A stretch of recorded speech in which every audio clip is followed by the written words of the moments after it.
nous allons parler de la prise de son documentaire. J'ai pu contacter un certain nombre d'ingénieurs du son parce que ce n'est pas vraiment ma spécialité. Donc, des ingénieurs du son qui ont bien voulu participer à ce rendez-vous. Je pense à… Alors, je ne sais pas si tout le monde est là, je n'ai pas vérifié. Nous sommes près de 90 personnes. Je vois qu'il y en a une trentaine qui suivent également sur YouTube en direct. Je sais qu'il y a Olivier Ronval qui m'a répondu, Guillaume Valex, Henri Michiel, Yves Capu, Patrick Blache, Olivier Schwob, Vincent Magnier, Vincent Magnier.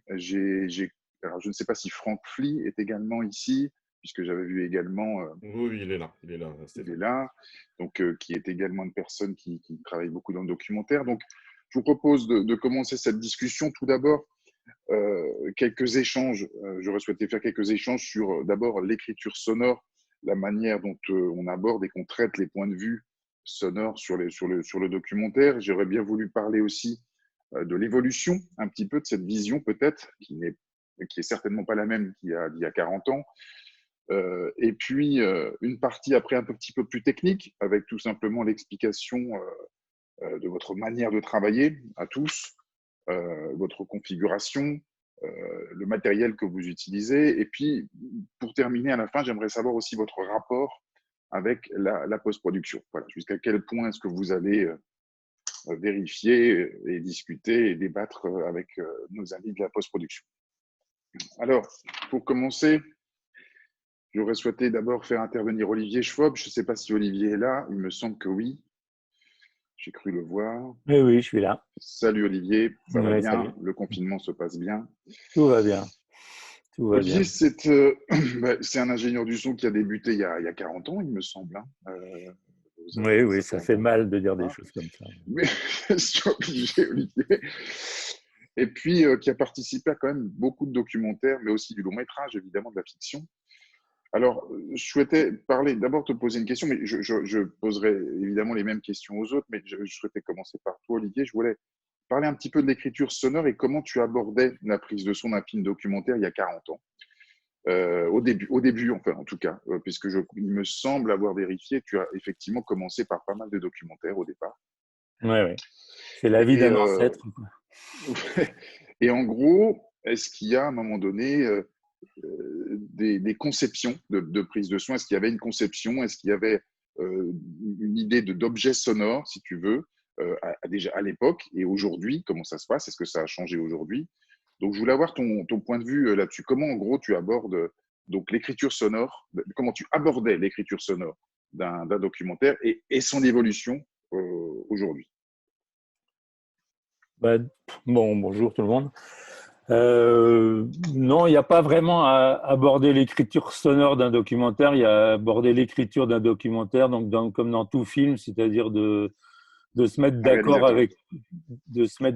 avec une équipe et avec un réalisateur surtout pour qu'est-ce que va être un dispositif et comment on va travailler. Et ça n'a pas changé. Ce qui a changé, c'est les moyens financiers qui sont abordés pour le documentaire, qui fait qu'il y a de moins en moins d'ingénieurs du son qui participent. Mais sinon, ce qui n'a pas changé, c'est de se mettre d'accord et de voir comment on va tourner, la taille de l'équipe, la taille du matériel, sa position. Et ce qui a beaucoup changé, c'est que les tournages n'ayant plus les mêmes moyens, ils se durent beaucoup plus longtemps. C'est-à-dire que sur certains films qui se passent un peu partout dans le monde, on ne va pas prendre le même ingénieur du son dans toutes les parties du film. C'est ça qui a beaucoup changé. Parce que quand je faisais un film, j'espère que ça continue, on faisait tout d'un bout à l'autre, quoi. Donc voilà ce qui a changé. Ce qui donnait quand même une certaine cohérence aussi, une certaine vision. C'est… Je pensais notamment, Olivier, que jusque dans les années 80, peut-être un petit peu plus tard, au milieu des années 80, il y avait quand même, du point de vue technique, ce qu'on appelle le fil à la patte, c'est-à-dire le fait que le son est obligé d'être relié en fait à la caméra.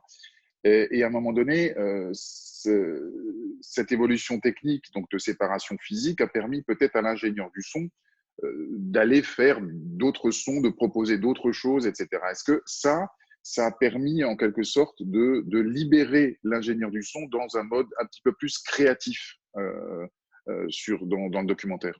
Est-ce que ça, tu l'as utilisé, par exemple? Est-ce que cette évolution technique a été pour toi une chose importante? Oui, bien sûr, ça a été une chose importante, mais ce n'est pas, c'est pas le plus important. Parce que le plus important, c'était de rester en lien avec l'image et que ça soit absolument toujours une danse à deux. Et ce qui fait que le film n'était pas forcément quelque chose de contraignant. Bon, mais bien sûr que ça a amené énormément de changements et que l'arrivée du timecode a été un énorme changement. Moi, je l'ai vécu dans les films avec Robert Kramer parce qu'il permettait d'avoir des parcours, si vous voulez, qui s'éloignaient, qui se rapprochaient. Mais il y a toujours le problème est de toujours garder un lien avec l'image et que l'image garde toujours un lien avec soi. Donc, ce n'était pas ça le plus important. Mhm. Je souhaitais avoir aussi ton point de vue sur les documentaires qu'on appelle cinéma vérité, notamment toute l'école Jean Rouch, de Pardon, etc. Est-ce que pour toi, le son a-t-il une obligation de capter la réalité dans le documentaire? Pas plus que l'image, non. C'est-à-dire que tu écris un langage et que tu dois le. Il faut avoir une éthique, alors qu'on appelle ça réalité ou honnêteté, mais la réalité, c'est un peu compliqué. Des moments qu'il y a un regard, il n'y a pas de réalité. Mhm. Donc, mais il faut avoir une éthique. C'est-à-dire qu'il y a des choses, moi, qui me scandalisaient et que je refusais de faire, ou est-ce que oui, il y a des choses qu'on est obligé de faire. Le documentaire vérité, il n'y a pas d'éthique. Quand tu vois des gens qui sont dans une piscine avec un maillot de bain, avec un HF dans le slip, tu comprends bien qu'on n'est pas dans la réalité. Mais quand on parle de film, non. Enfin, voilà. Les, les réalisateurs avec qui tu as pu, avec qui tu as pu travailler, je suppose que là aussi, il y a eu tout un travail par la suite de post-production, de rajout de sons, d'éléments sonores que tu as pu peut-être enregistrer à part, à un autre moment. Est-ce que ça, toi, tu suis est-ce que toi, tu vas voir justement, est-ce qu'il y a une histoire de contrôle qui est fait après sur le montage et sur les différents éléments que toi, tu as pu apporter en plus? C'est un peu compliqué de répondre à sa question. Ça n'a jamais été mon point fort, mais ça a été toujours essayer de fournir le plus possible d'éléments qui étaient utiles pour le montage son. Ensuite, je pense que tout ça, c'était les choses qui, et c'est ça qui a changé, étaient entièrement mis au point avant de tourner. C'est-à-dire que on savait qui était la personne qui allait faire le montage son ou qui allait monter, parce que pendant les années, il n'y avait pas de monteur son, c'était le monteur qui montait les sons, parce que c'est des équipes réduites. Mais oui, le truc, c'était de travailler extrêmement d'un bout à l'autre du tournage en glanant les sons qui pouvaient servir pour un projet donné. Moi, je n'ai jamais, j'ai toujours fait les sons pour chaque film, je n'ai jamais stocké des sons. Donc, je n'ai jamais donné des Tu sons n'as pas d'un de autre banque film. sonore. Non, Tu n'as pas de aucune. banque sonore. Mhm. Aucune.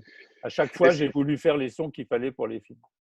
J'ai l'impression qu'aujourd'hui, il y a une tendance aussi en documentaire, alors peut-être que je me trompe, à ce que l'ingénieur du son qui fait le tournage va aussi s'occuper de plus en plus de la post-production et monter son propre. Est-ce que toi, de temps en temps, tu fais ça? Est-ce que tu montes ou pas du tout? Et qu'est-ce Je que tu en monte, penses? je monte Qu'est-ce que pas tu du penses de tout. ce? Hmm. Non, je ne monte absolument pas du tout.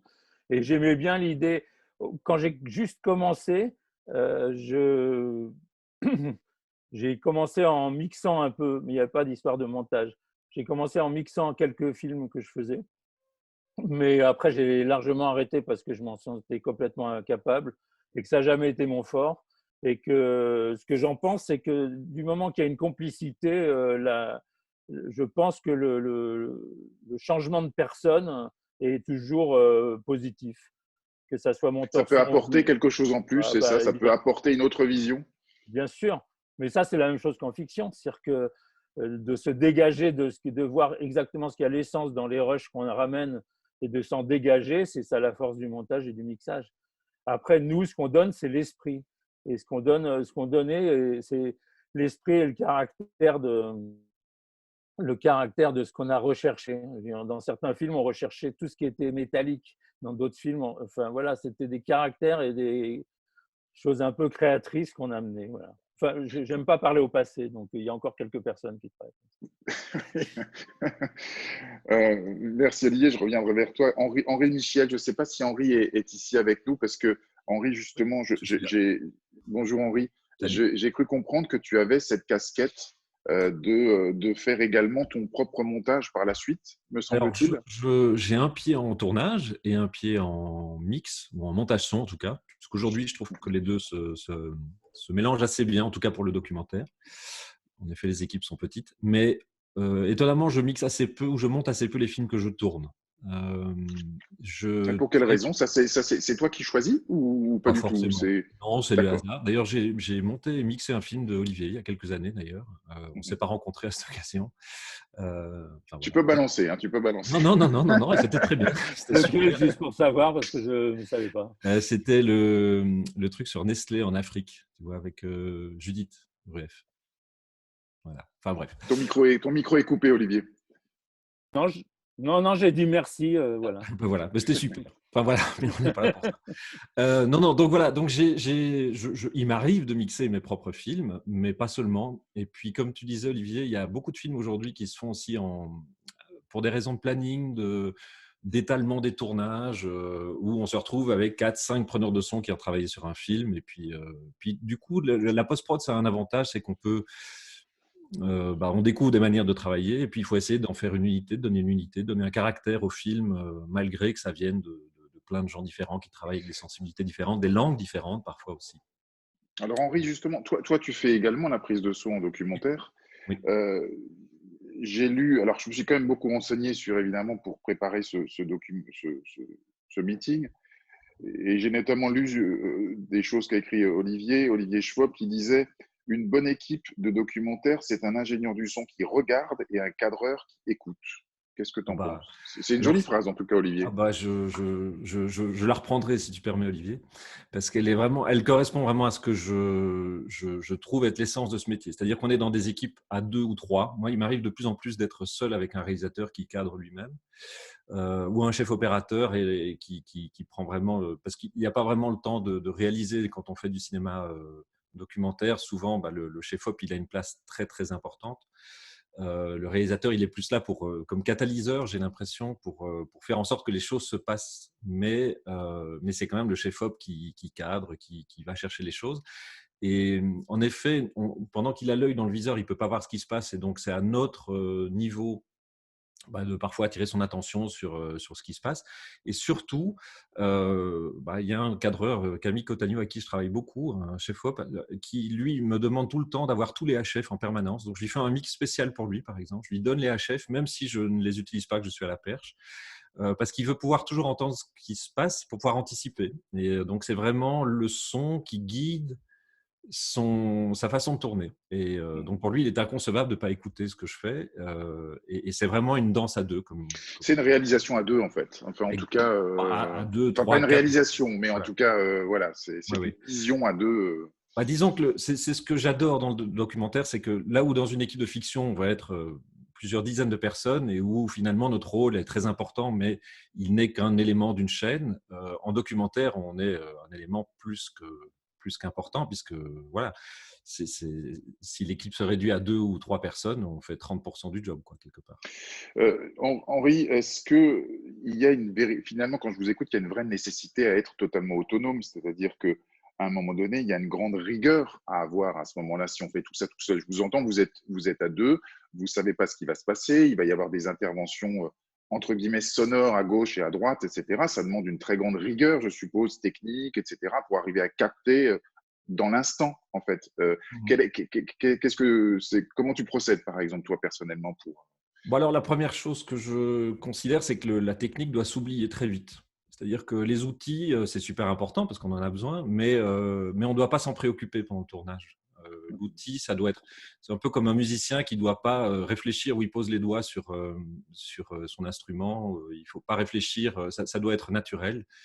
Comme en voiture, on ne regarde pas où sont les pédales, on travaille de manière instinctive. Donc, ça doit être comme ça au niveau de la technique. Donc, il faut la maîtriser parfaitement.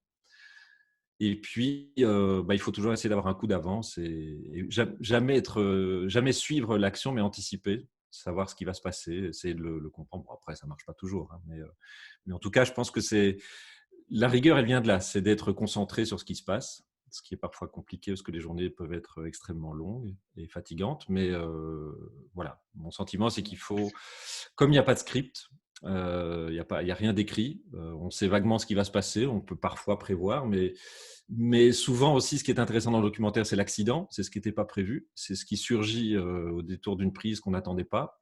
Et il faut être prêt à ce moment-là. Il faut toujours être prêt. Et voilà, enfin, j'en reparlerai tout à l'heure dans le choix de matériel si on aborde ces Oui, questions. on parlera technique tout à l'heure, voilà, effectivement. Il faut que le matériel puisse réagir très vite. Est-ce qu'il arrive, Henri, que vous soyez non pas seul, mais avec un perchman? Est-ce qu'il arrive des documentaires où on peut être deux? Est-ce que ça t'est déjà arrivé? Est-ce qu'on peut demander en gros à la production que pour tel et tel sujet, j'ai besoin de faire ci? Ou est-ce que, au contraire, c'est quelque chose au final qui n'a pas sa place en documentaire, non seulement pour des histoires de rester extrêmement discret ou… Alors, il y a ça, il y a deux réalités. Il y a la réalité de discrétion. C'est vrai qu'on doit s'effacer quand on fait du cinéma documentaire. Il faut essayer de moins perturber l'action. On est des intrus, donc il faut essayer d'être le moins intrusif. Claudine Nougaret disait, tu vois, effectivement, que c'est l'équipe, l'ingénieur du son et le cadreur qui créent eux-mêmes le climat propice pour que la personne filmée soit à l'aise pour pouvoir se livrer. Est-ce que c'est ce que tu partages? Oui. Complètement.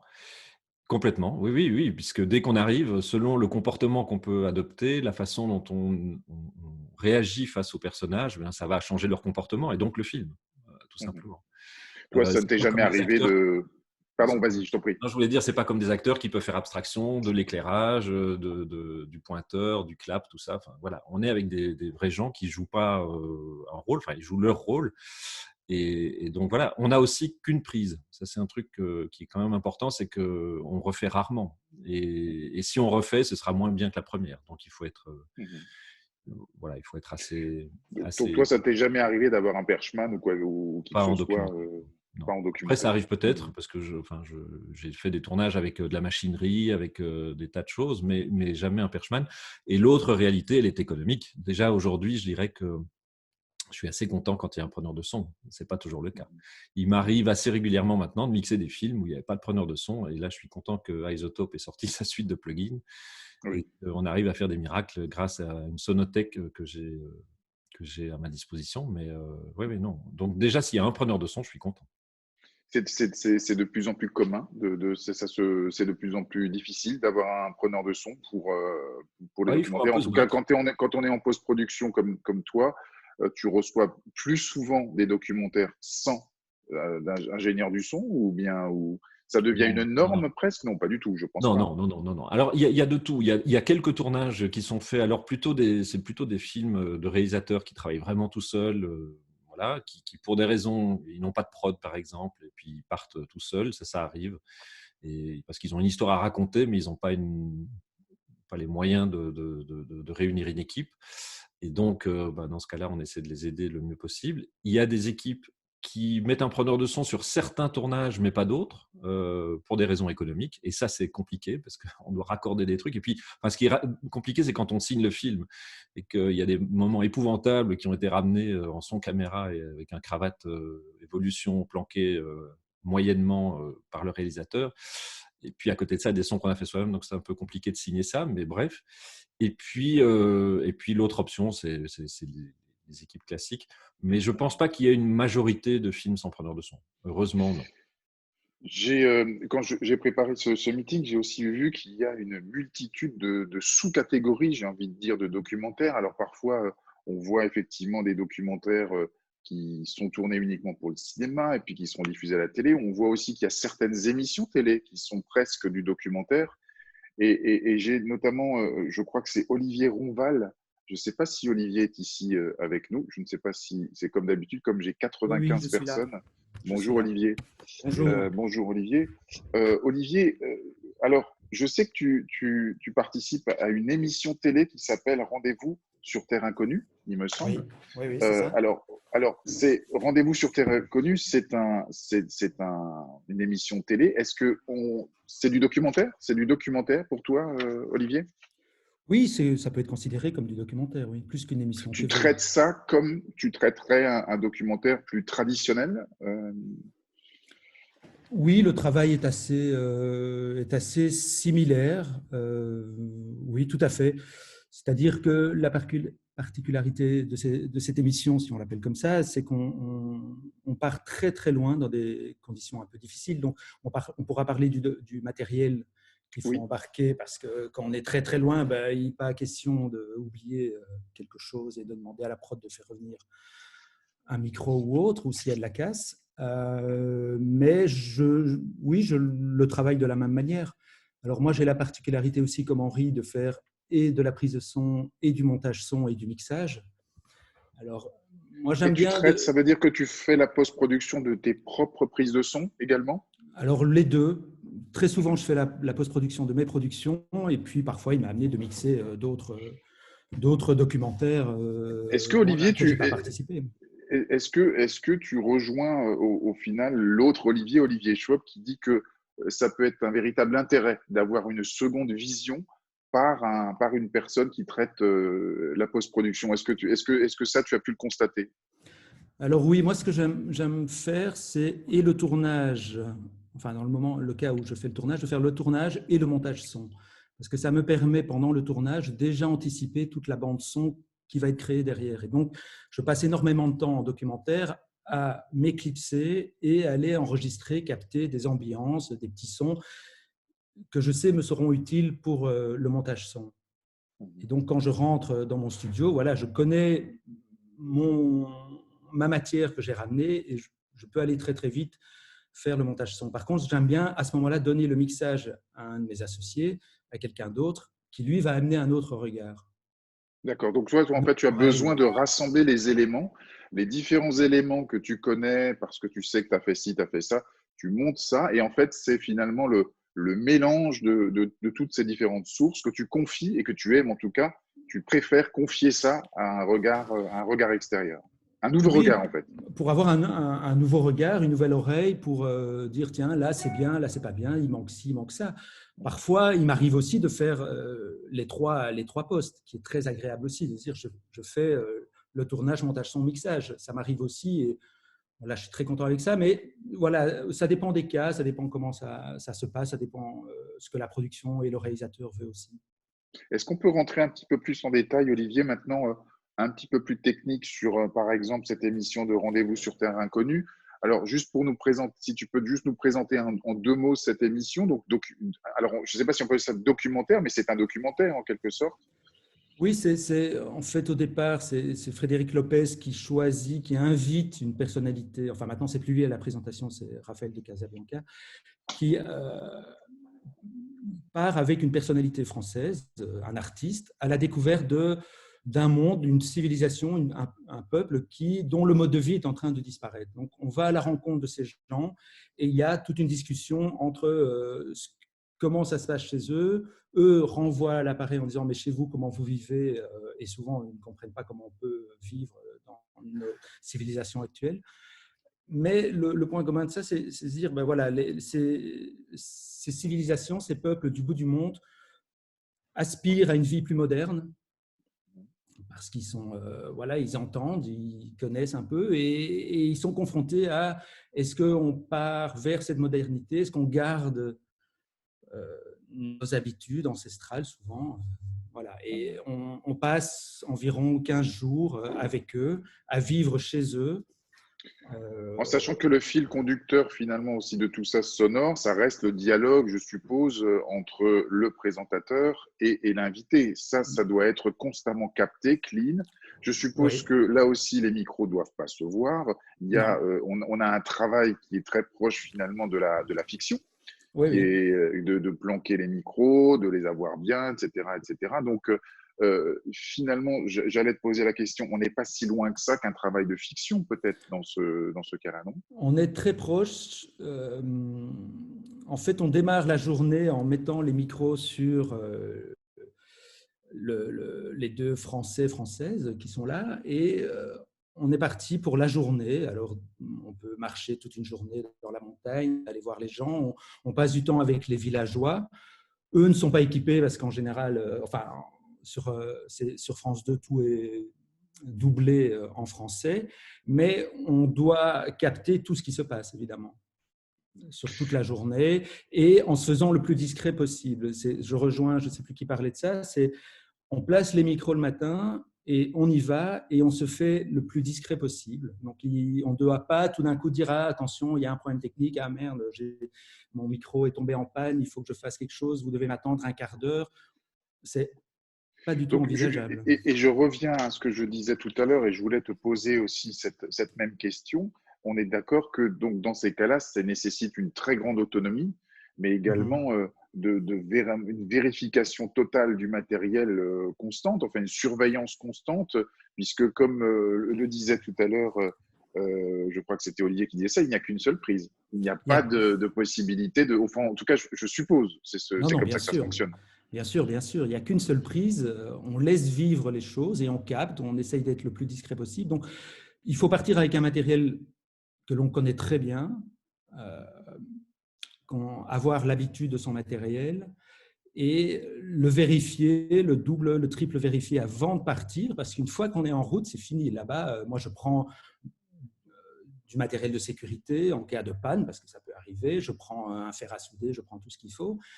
Parce que je sais qu'une fois là-bas, si ça lâche, ça lâche, quoi. Il n'y aura pas possibilité de faire revenir quelque chose. Olivier, quand tu pars là-bas et quand tu pars sur ce type d'émission, tu es seul également? Alors, cette émission-là, je suis seul, en effet.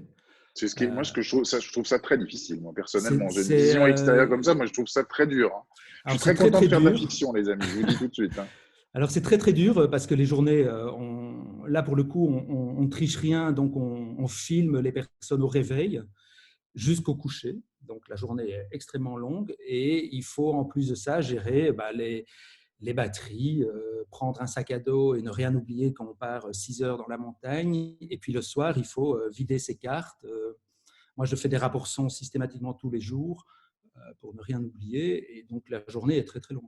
Par contre, je fais un autre dans le même genre, mais qui se passe en France, qui s'appelle Notaires Inconnus, où là, j'ai un assistant, par contre. D'accord. Mais c'est toi qui as demandé ça ou c'est la production qui l'a… Alors, c'est moi qui ai demandé. C'est une configuration qui fait qu'à un moment donné, tu as fait appel à oui, c'est moi qui ai demandé ça parce que j'ai quasiment en permanence entre 5 et 7 HF en permanence. Et donc, la gestion des HF, la gestion des batteries, la gestion, on arrive quelque part, j'ai 4 personnages à l'image, mais ils vont rencontrer 3 autres personnages, il faut les équiper. J'ai absolument pas la possibilité de le faire. Donc, j'ai demandé un assistant qui, lui, va s'occuper de toute la gestion des HF, des piles et autres, et qui va venir m'aider avec une seconde perche quand c'est nécessaire.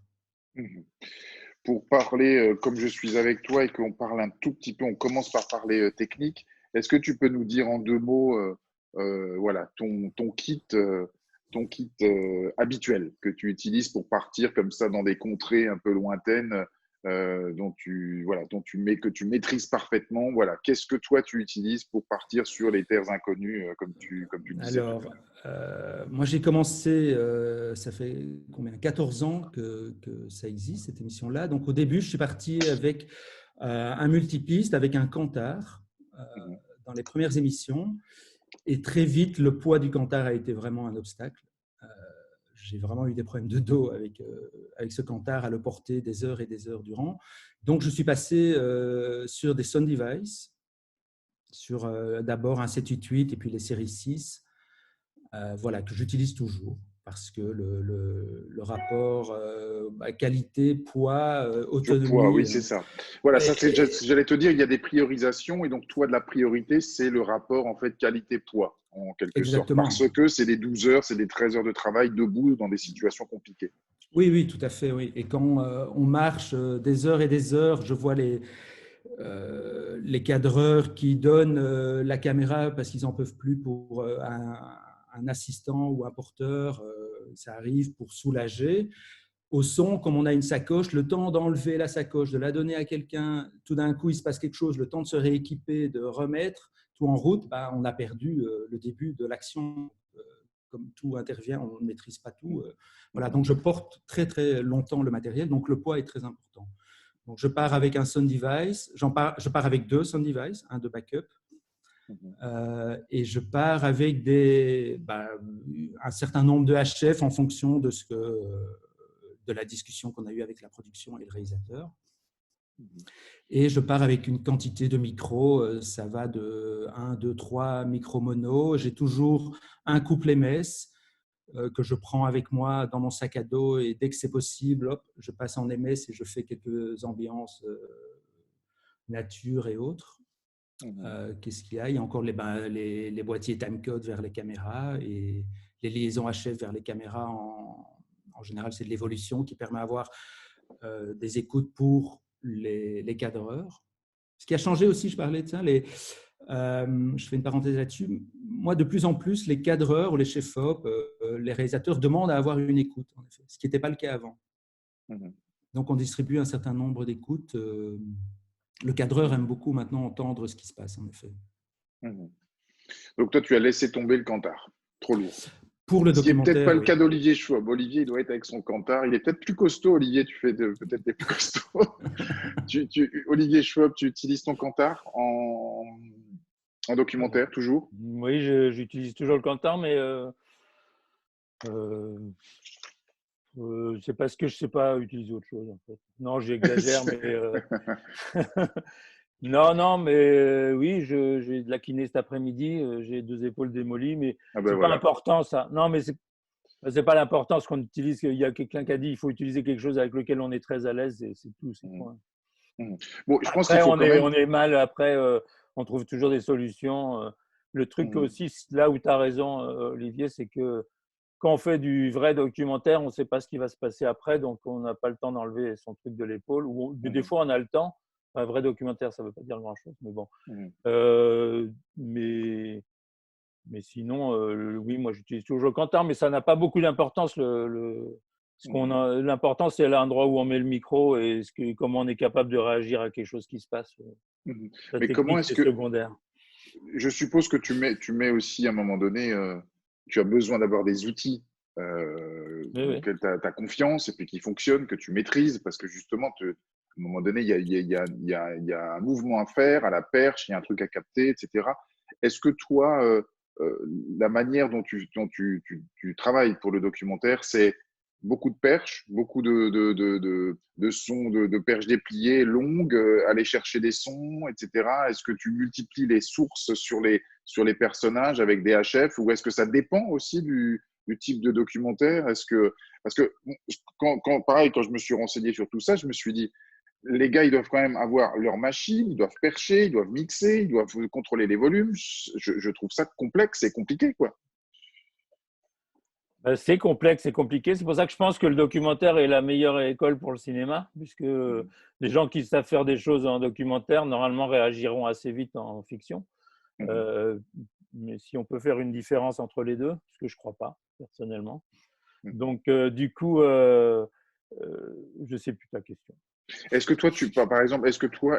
toi, par exemple, tu envisages pareil, tu utilises les mêmes techniques que tu utilises en fiction par la suite sur le documentaire? C'est-à-dire, est-ce que tu arrives à, par exemple, faire un mix de ce que tu es en train entre tes HF, ta perche, etc.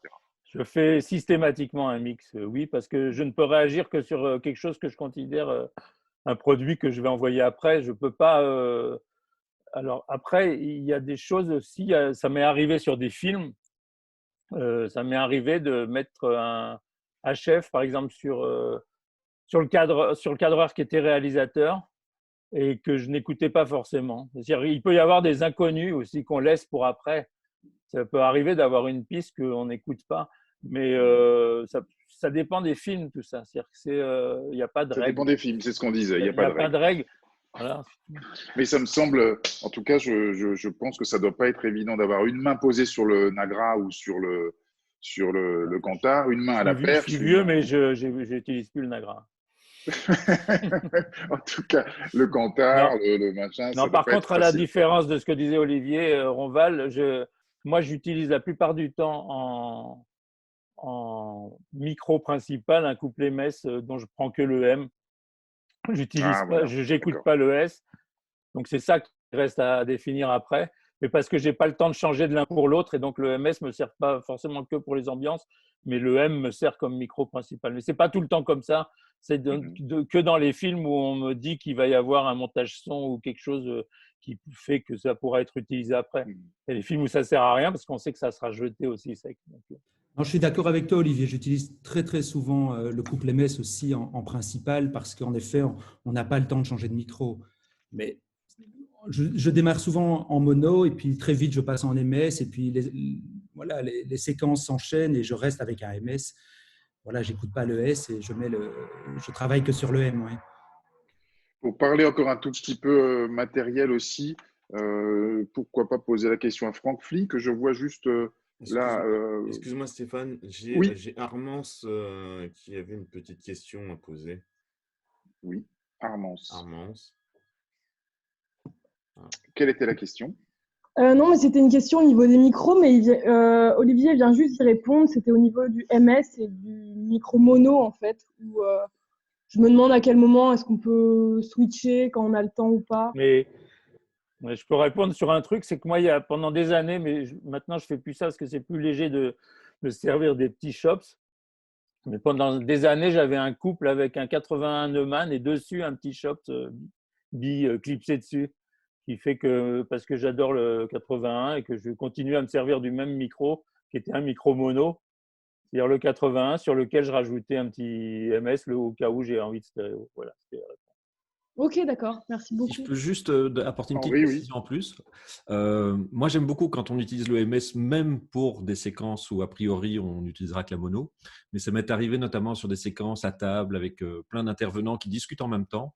Et au mix, pouvoir donner un petit peu de largeur, un petit peu ouvrir, ça apporte beaucoup. Ça permet de aussi être un peu, ça permet aussi de corriger quand on a raté un mouvement, parce que c'est pas scripté, comme je disais, puis parfois les discussions partent dans tous les sens. Et donc, dans certaines séquences, c'est vraiment bien d'avoir du S pour pouvoir le redoser au mixage. Merci Henri. Pour continuer un petit peu dans la technique et un petit peu aller plus loin, pareil, en me renseignant, j'ai appris par exemple que l'utilisation des émetteurs avec enregistreur sur carte interne était un petit peu, avait l'air plutôt tendance et commence à faire légion pour le documentaire.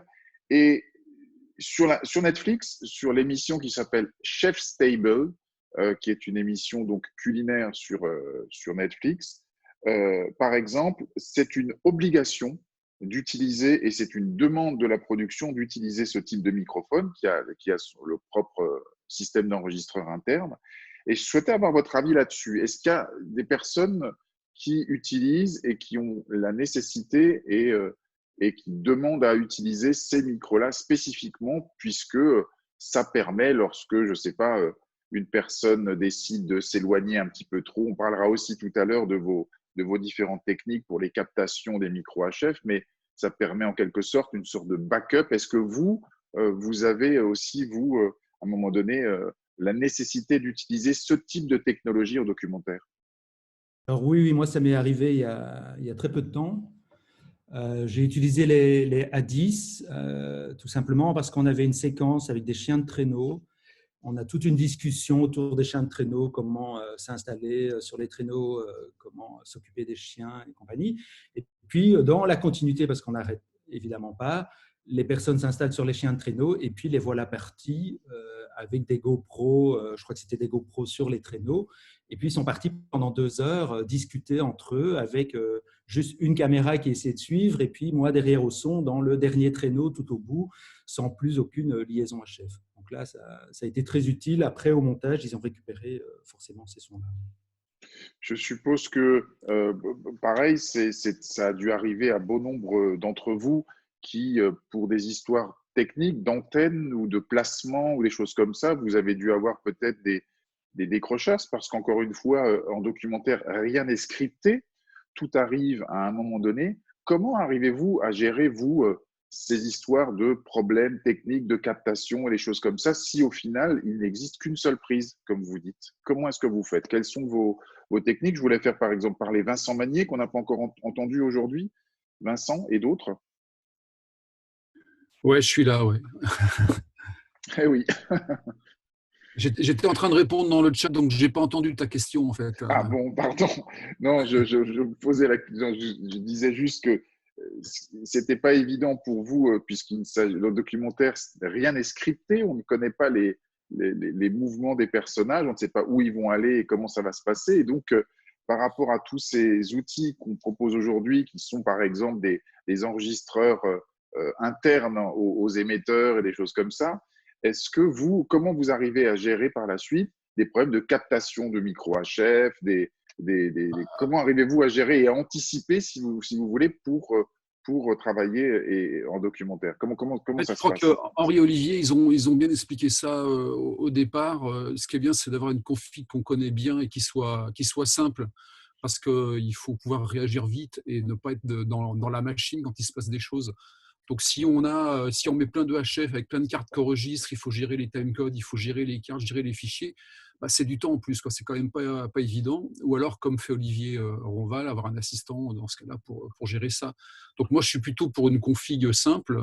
Mais c'est vrai que d'HF avec des cartes, si on fait un doc sur du parapente et que le titre se barre en parapente, avec une GoPro, ça peut être quand même très utile.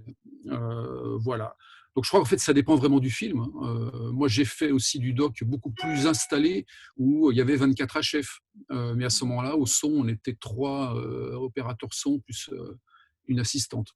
Donc tout est possible en fait. Mais moi, je crois aussi qu'il faut que le dispositif soit simple pour qu'on puisse réagir, être à l'écoute. Il faut mettre à l'aise les gens aussi. C'est très important de mettre à l'aise les intervenants. Donc il y a une part de discussion et de discrétion à avoir, un mélange entre les deux. Et puis après, on regarde ce qui se passe, on regarde ce que fait la caméra. Il ne faut pas avoir peur, on n'a qu'une perche, mais la caméra, elle n'a qu'un objectif. Et on est beaucoup plus rapide pour tourner la perche que l'opérateur image, lui, tourner son truc, faire le point, refaire le diaph. Donc en général, si on est attentif, ça se passe bien. Moi, j'ai eu un doc où j'avais un perchman, mais c'est parce que c'était tourné en 2 caméras. Il y avait une vingtaine de personnes en cercle. Donc, j'avais demandé pour cette scène qui était récurrente d'avoir un perchman, ce que j'ai obtenu. D'ailleurs, pour l'anecdote, une fois, il est venu en tongs. C'était drôle. Enfin, ça faisait rire tout le monde sauf moi. Voilà. Vincent, tant que je vais continuer, et puis après, je vais poser la question à Philippe aussi sur ses méthodes, Philippe Van der Drijch, peut-être sur sa méthode aussi technique pour pouvoir capter tous ces personnages qui vont à gauche et à droite sans avoir des antennes déportées, sans rien, totalement autonome. Mais avant ça, Vincent, et Franck Lee, peut-être que je souhaitais aussi faire. Je vais te passer la parole, Franck Lee, mais juste avant, Vincent, un petit mot sur les prises d'ambiance, MS, etc. On a eu ensemble notamment un très beau meeting sur les différentes prises multimicrophones. Est-ce qu'aujourd'hui, je voulais en parler tout à l'heure, mais comme je t'ai maintenant, Vincent, qu'est-ce qu'il en est aujourd'hui dans le documentaire pour des prises de son multimicro de type 5.1, ambisonique, etc., etc. Est-ce qu'aujourd'hui, les productions demandent à fournir et mixent, en fait, font des mixages en 5.1 sur des documentaires, etc. Peut-être que Henri Michel aussi pourra nous répondre tout à l'heure. Est-ce qu'il y a une vraie demande aujourd'hui? Est-ce que quand on part en documentaire, on essaye de faire de la prise de son d'ambiance multimicro? Alors moi, j'ai eu un documentaire sur le musée d'Orsay qui était coproduit par la NHK où c'était dans le cahier des charges. On devait le faire en multicanal, en 5.1. Donc c'était assez motivant.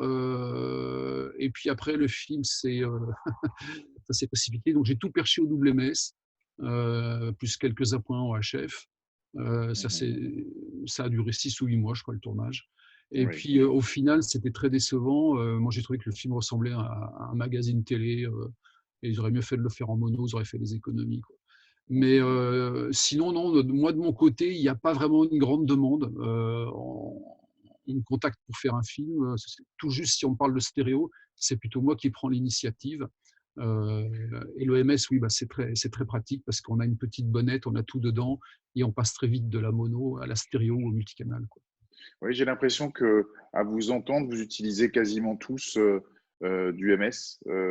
Henri Michel, est-ce que et après on verra avec Frank Flee, Ouais, je voulais juste préciser pareil. pour ce film-là qui était un petit peu ambitieux pour la NHK, dès qu'il y avait des sons directs, donc j'étais en double MS, mais dès que j'avais un petit peu le temps, parce qu'il faisait aussi des peintures, des statues, à ce moment-là, j'avais une croix IRT pour les ambiances, parce que je trouvais ça plus joli, parce que j'avais le temps de changer. Merci Vincent. Henri Michel, est-ce que là aussi, parfois, il y a des documentaires qui arrivent avec… est-ce qu'on te demande, toi, en termes de mix, de fournir un mixage 5.1 et dans ces cas-là, est-ce que l'ingénieur du son a la possibilité de fournir des ambiances spécifiques en multicanal? Alors, il n'y a pas de film identique, toutes les configurations existent, mais c'est vrai qu'en mix, on nous demande très Je cherche surtout régulièrement. en termes de tendance. Hein. Est-ce que Oui, la oui, bien tendance sûr, est… bien sûr. Oui, oui. Alors, on demande quasiment tout le temps un 5.1. Depuis qu'on publie les DVD des films qui sont vendus à la FNAC, ce genre de choses, il nous faut du 5.1. Les premières, même s'il n'y a qu'une seule projection en salle à la première et qu'après ça finira en télé, tout le monde veut un 5.1. Donc, on en fait régulièrement. Et j'ai eu le cas il y a une année à peu près d'un film documentaire qui était pour le coup assez intéressant, mais au départ, ce n'était pas du tout prévu d'être ce que c'est devenu. Les gars, ils sont partis faire de l'animalier, il n'y a pas de preneur de son. Et puis, ça a mal tourné, et le film a changé, c'est devenu une autre histoire. Et c'était un film qui avait passé en salle Une assez histoire de régulièrement. meurtre. Pas loin. Bref, mais du coup, l'histoire, c'est que j'avais de la matière, j'avais des sons de GoPro, du Zoom H5 enregistrés n'importe comment pour les dialogues, et donc j'ai dû recréer toute une bande son 5.1 pour faire vivre ce film, parce qu'on racontait une histoire et que on a beau être en documentaire, c'est pas des acteurs, mais malgré tout, on raconte une histoire. Et donc pour le spectateur qui va au cinéma et qui voit ce film, je pense que il doit avoir la même qualité d'expérience ou de projection que pour un film de fiction. Il n'y a pas de raison, parce que c'est un documentaire qui a été tourné avec des GoPro, enfin, il n'y avait pas que des GoPro, mais ce que je veux dire par là, c'est que voilà, il faut qu'on plonge de la même manière le spectateur dans un Je film. pose la question notamment sur sur les histoires de 5 points et de mixage, parce que toi qui fais aussi de la captation et qui va faire aussi la prise de son, je suppose que, étant donné qu'il y a une nécessité d'autonomie, ça ne doit pas être évident du tout d'aller faire des captations sur documentaire en 5 points. Alors, Est-ce pour être que, très honnête, on fait rarement du vrai 5.1. oui, c'est ce que je dis, c'est ce que je voulais entendre En fait, dire, c'est-à-dire que tu recrées en quelque sorte un mixage 5 points derrière, ou bien alors il s'agirait d'un documentaire très très spécifique avec des moyens qui permettent en fait. Mais en voilà. gros, aujourd'hui, il y a assez peu d'ingénieurs du son documentaire qui vous ramènent à vous, personne de post-production, du 5 points, on est bien d'accord. Non, c'est très rare. Et de toute façon, ça n'a pas beaucoup de sens non plus. Parce que pour nous, c'est facile si on prend un documentaire qui se passe dans la nature.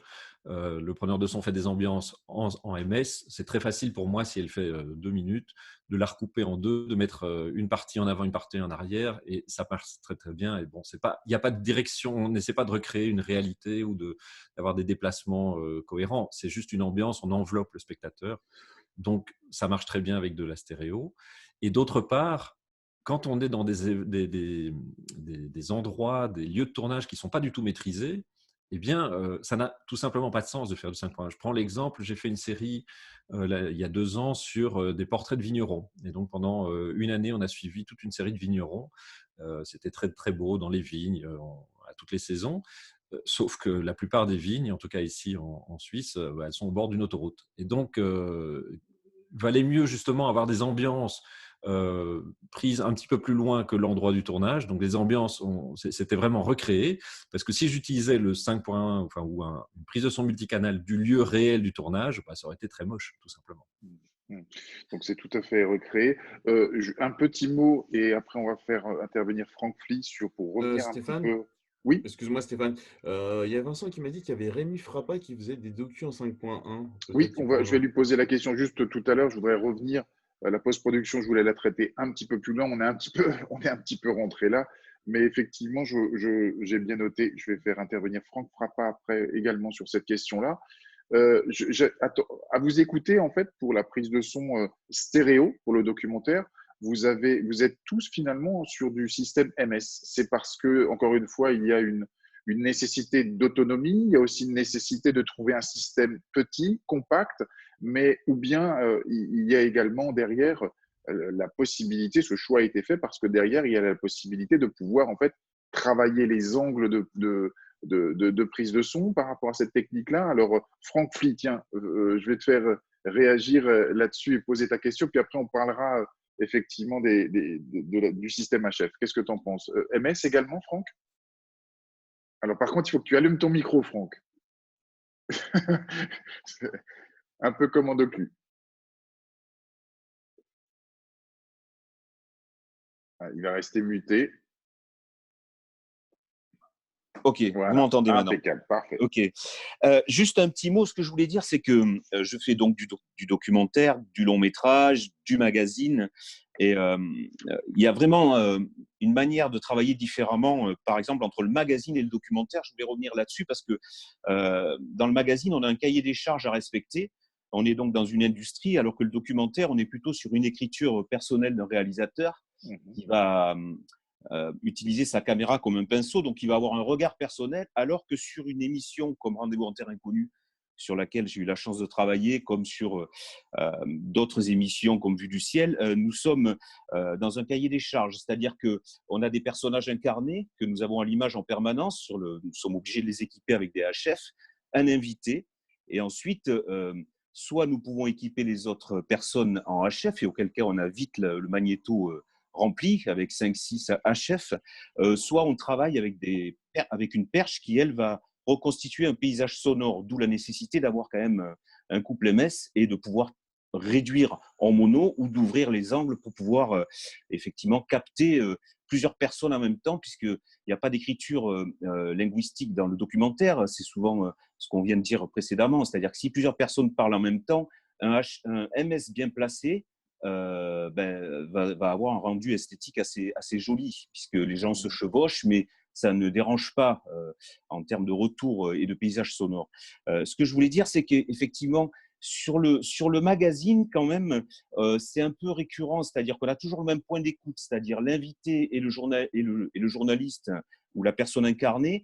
Il faut toujours qu'il soit très présent, comme si on vous parlait proche de l'oreille. Et l'environnement, lui, est là que pour illustrer. C'est-à-dire que les gens, alors soit avec la perche, vous allez chercher, vous vous rapprochez, vous pouvez faire des plans sonores, mais en magazine, le plan sonore est pas forcément toléré. Voilà. Alors qu'en documentaire, on peut vraiment refaire des plans sonores comme en cinéma autrefois. C'est-à-dire qu'on peut vraiment utiliser beaucoup plus la perche, laisser les gens venir de la profondeur en parlant et recréer, en déplaçant la perche dans l'espace, un mixage naturel, c'est-à-dire jouer avec ça. En documentaire, c'est toléré. Alors qu'en magazine, une chaîne va venir vous dire « Oh là là, mais on n'entend pas bien Pierre ou Paul ou Jacques.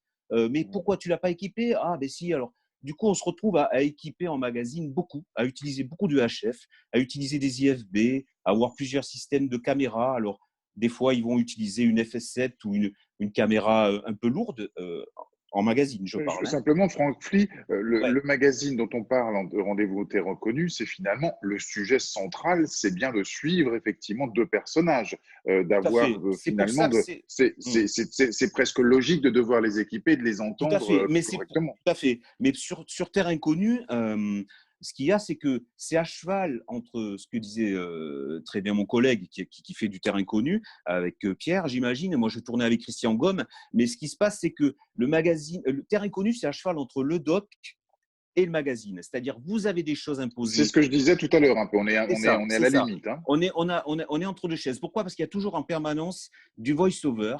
Dès que l'on va capter le son ou dès que les gens qui ne sont pas à l'image en permanence vont parler, ou alors les locaux, les gens qui sont sur place, voilà, il y aura un voice-over, ce qui est dramatique parce que le voice-over est en plus, en général, pas interprété par les gens qui doublent. C'est juste informatif. Vous avez déjà vu l'émission, c'est-à-dire que les gens parlent de manière monocorde. C'est pas comme en cinéma où on va faire un doublage avec un jeu d'acteurs derrière pour rendre ça plus pertinent. Donc, Rendez-vous en terre inconnue, c'est entre les deux, c'est-à-dire qu'il faut avoir un rapport très esthétique, très cinématographique, mais quand même remplir un cahier des charges qui est les personnages incarnés à l'image, l'invité et le présentateur, il faut qu'ils soient en permanence très présents et dans le mix, ils sont très devant. Voilà. C'est-à-dire que le point d'écoute, c'est toujours très radiophonique. Alors qu'en documentaire, le film que je viens de faire au Kamchatka, avec un réalisateur américain, nous sommes allés chez les Évènes. On s'est déplacé, on a fait 800 km de forêt et de rivières avant d'arriver, de les retrouver. J'ai fait tout le film en MS. Je n'ai pas sorti un seul HF. J'avais 3 couples MS. J'ai travaillé un peu comme en cinéma. J'ai fait beaucoup de sons seuls. J'ai fait des chants, des contre-chants sonores. Voilà, j'ai vraiment travaillé sur le point d'écoute qu'en stéréo, en faisant attention de ne pas passer l'axe. Avec au préalable, je suppose, Franck, une discussion avec le réalisateur, bien évidemment, de l'écriture de ce documentaire. Complètement. Mais c'était très important. Pourquoi? Parce que les Évènes, par exemple, comme d'autres peuplades, comme d'autres, voilà, quand on va très loin, comme les Inuits, pour les équiper en HF, c'est pas possible. D'abord, ils ne savent même pas, ils ne connaissent pas la pertinence d'avoir un micro sur soi. Ils ne comprennent pas le fait qu'on leur mette un micro. C'est complètement déplacé. Et puis, c'est source de parasites en permanence parce qu'ils ont pas des.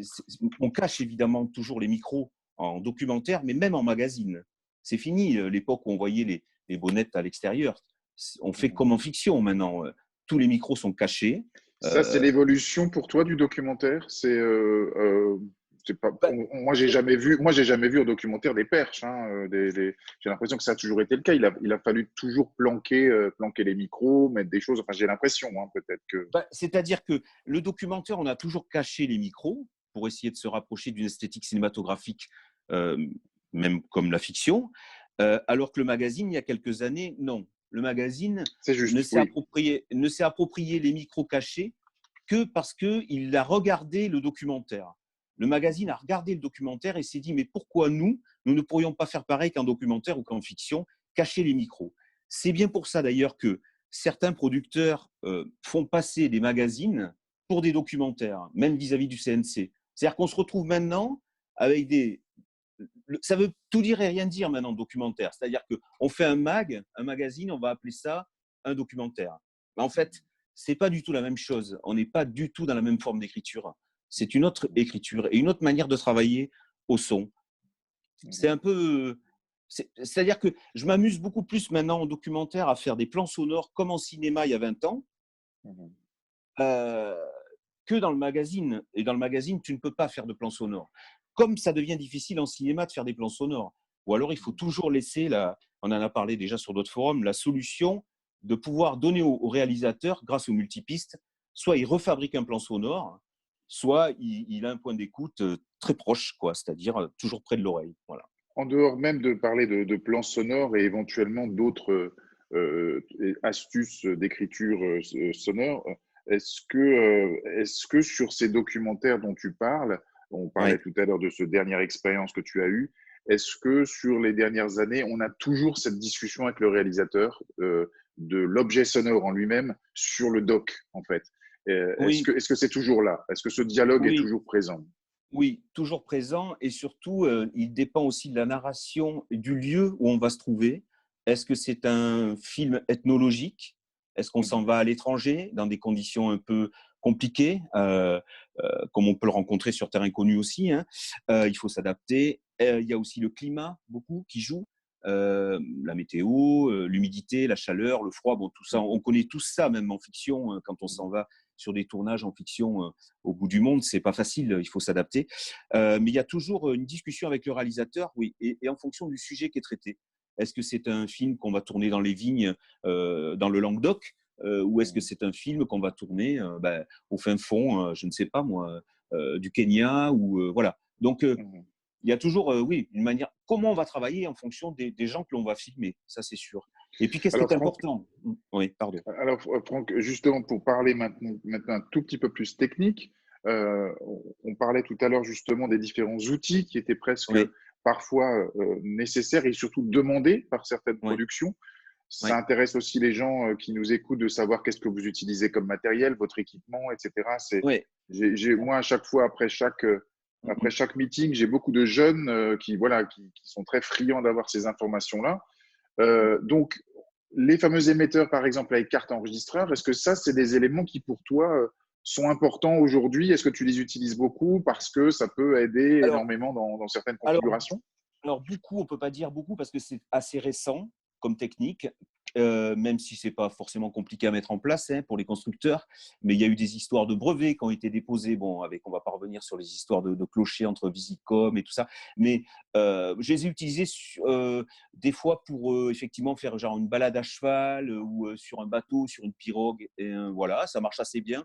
Bon, on ne maîtrise pas, donc on voit bien après qu'est-ce qui va se passer quand on écoute. Mais sinon, on a beaucoup utilisé les petits enregistreurs comme les H4N, ça vaut ce que ça vaut, mais enfin, ça a sauvé des coûts, même pour sauter en parachute, on mettait un H4N avec… bon, voilà. Maintenant, il y a les petits Mixpray de chez Sound Device, le Mixpray 3, qui est assez compact, qu'on peut cacher sous un… Si on prend un petit avion et qu'il faut équiper les gens, on peut planquer le petit recorder comme ça. Moi, je pense qu'effectivement, ça va avoir tendance à se développer, mais toujours pareil, c'est adapté à certains projets et ça ne va pas pour d'autres. Mais ça fait partie des accessoires que l'on doit avoir dans le C'est sac. ce que j'allais dire. Est-ce que ça fait partie du kit du gars autonome, du documentaire voilà. Les petits recorders, les petites bidouilles, avoir un PZM, ça ne mange pas de pain, réutiliser des pratiques pour équiper une voiture comme on le fait en fiction. Je refais exactement la même chose sur un documentaire. J'équipe exactement de la même manière quand je le peux une voiture, un intérieur voiture sur un doc comme sur une fiction. C'est-à-dire que j'utilise ce que je sais faire dans la fiction au service du documentaire et lycée de Versailles, si je peux utiliser l'expression. C'est-à-dire que des fois, en fiction, je suis très très réactif. Pourquoi ? Parce que le fait de faire beaucoup de documentaires, ça vous oblige à synthétiser les choses et à être très débrouillard face à des situations. Donc, d'être dans d'autres protocoles de fonctionnement. Je parlais tout à l'heure que effectivement, finalement, j'ai l'impression qu'être en documentaire seul nécessite évidemment une autonomie complète. On n'a pas d'assistant, on n'a personne.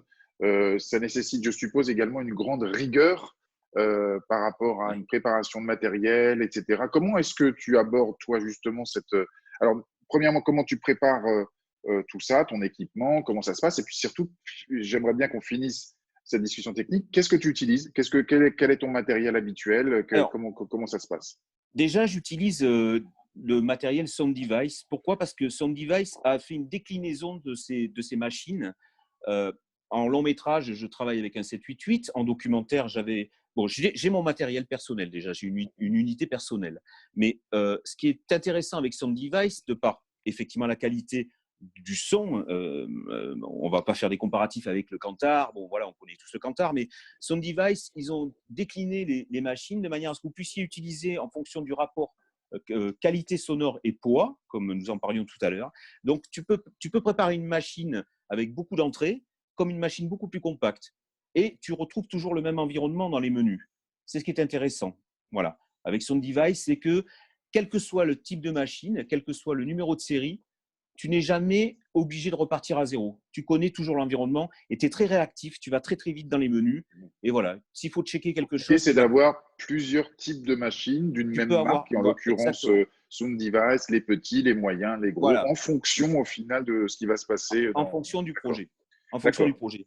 Et après, donc j'ai mon unité personnelle et quand je pars loin, je loue l'identique, une copie miroir, c'est-à-dire une deuxième unité, c'est-à-dire un deuxième magnéto, parce qu'on sait tous que ça peut planter pour des raisons ou d'une autre, des batteries supplémentaires et j'utilise du MS, donc je prends un autre MS et tu vois, j'essaie de fonctionner comme ça. Mais, un maximum de backup pour avoir un maximum de sécurité. Voilà, mais en étant raisonnable, c'est-à-dire qu'il y a des choses, je ne vais pas prendre en doublon, évidemment, mais je vais prendre 2 chargeurs NP1, par exemple, parce que je sais très bien que ça m'est déjà arrivé d'avoir les chargeurs qui plantent, et tu ne vas pas faire de l'électronique en pleine jungle ou en plein endroit. Alors, si tu es en France, ça va, si tu es en Angleterre, aux États-Unis, tu peux aller louer, tu peux te débrouiller, mais il y a des endroits où c'est carrément pas possible. Donc, en fonction des projets, je jauge, quoi. Alors, je suppose que donc il y a vraiment cette histoire de rapport poids sur qualité qui est extrêmement important. Donc, les harnais sont très importants, la position, je suppose, est très importante. Je pose une question aussi à toi aussi. Comment tu fais? Tu mixes, tu fais un mix down, tu proposes un mixage. Comment est-ce qu'on fait pour faire un mix down et en même temps avoir une perche dans une autre main et en même temps percher, etc. Comment ça se passe avec tes Sound Device et avec la configuration que tu viens de… nous citer. Déjà, je n'utilise plus le harnais. Parce que le harnais, c'était pas vraiment. Déjà, ça me faisait mal au dos parce qu'il y a toujours. Le harnais, si tu veux, ça exerce toujours la même pression sur le corps de manière constante. Alors que la sangle me permet de basculer le poids d'un côté ou de l'autre. Donc, de ne pas solliciter toujours le corps de la même manière. Voilà.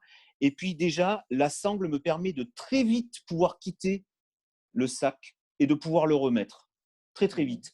Alors que le harnais, tu te retrouves avec cette espèce de boulet en permanence. Comme les journées sont très longues, tu fais des journées de 10 heures, si tu veux, le harnais, à un moment donné, tu n'en peux plus parce que dès lors que tu veux soulager un peu, et le temps que tu es avec les mousquetons, tu enlèves ton magnéto, c'est forcément à ce moment-là qu'on va retourner. Donc, c'est toujours une source d'emmerde d'avoir un harnais, pour ma part. Donc, si tu veux, je suis revenu à la bonne vieille sangle et je mixe. Donc, je fais un mix down, bien évidemment, et j'ai mes ISO en éclaté en pré-fader.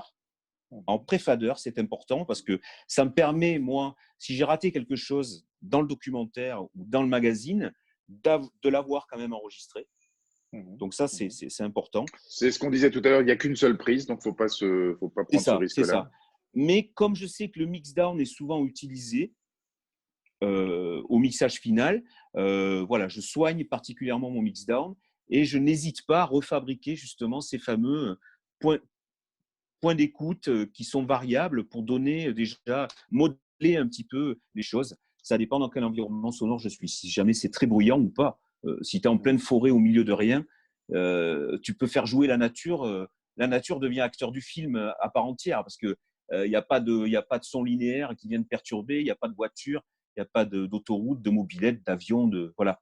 Donc, quand tu es en pleine nature, tu reprends plaisir à redonner une place au fond sonore qui a tendance à disparaître dans le magazine, même dans le doc. Les fonds sonores reprennent une place, quoi. Tu ne fais absolument jamais de post-production, contrairement à… Si, ah non, non, je ne mixe pas. Non, je ne veux pas mixer. Mais par contre, je vais… souvent, je refais la même chose qu'en long métrage, c'est-à-dire que je rentre en contact avec les personnes qui vont mixer le film. J'essaie d'avoir le monteur son au du fil, au téléphone. Moi, je suis à Toulouse, donc ça m'oblige à aller à Paris si jamais la post-prod est à Paris.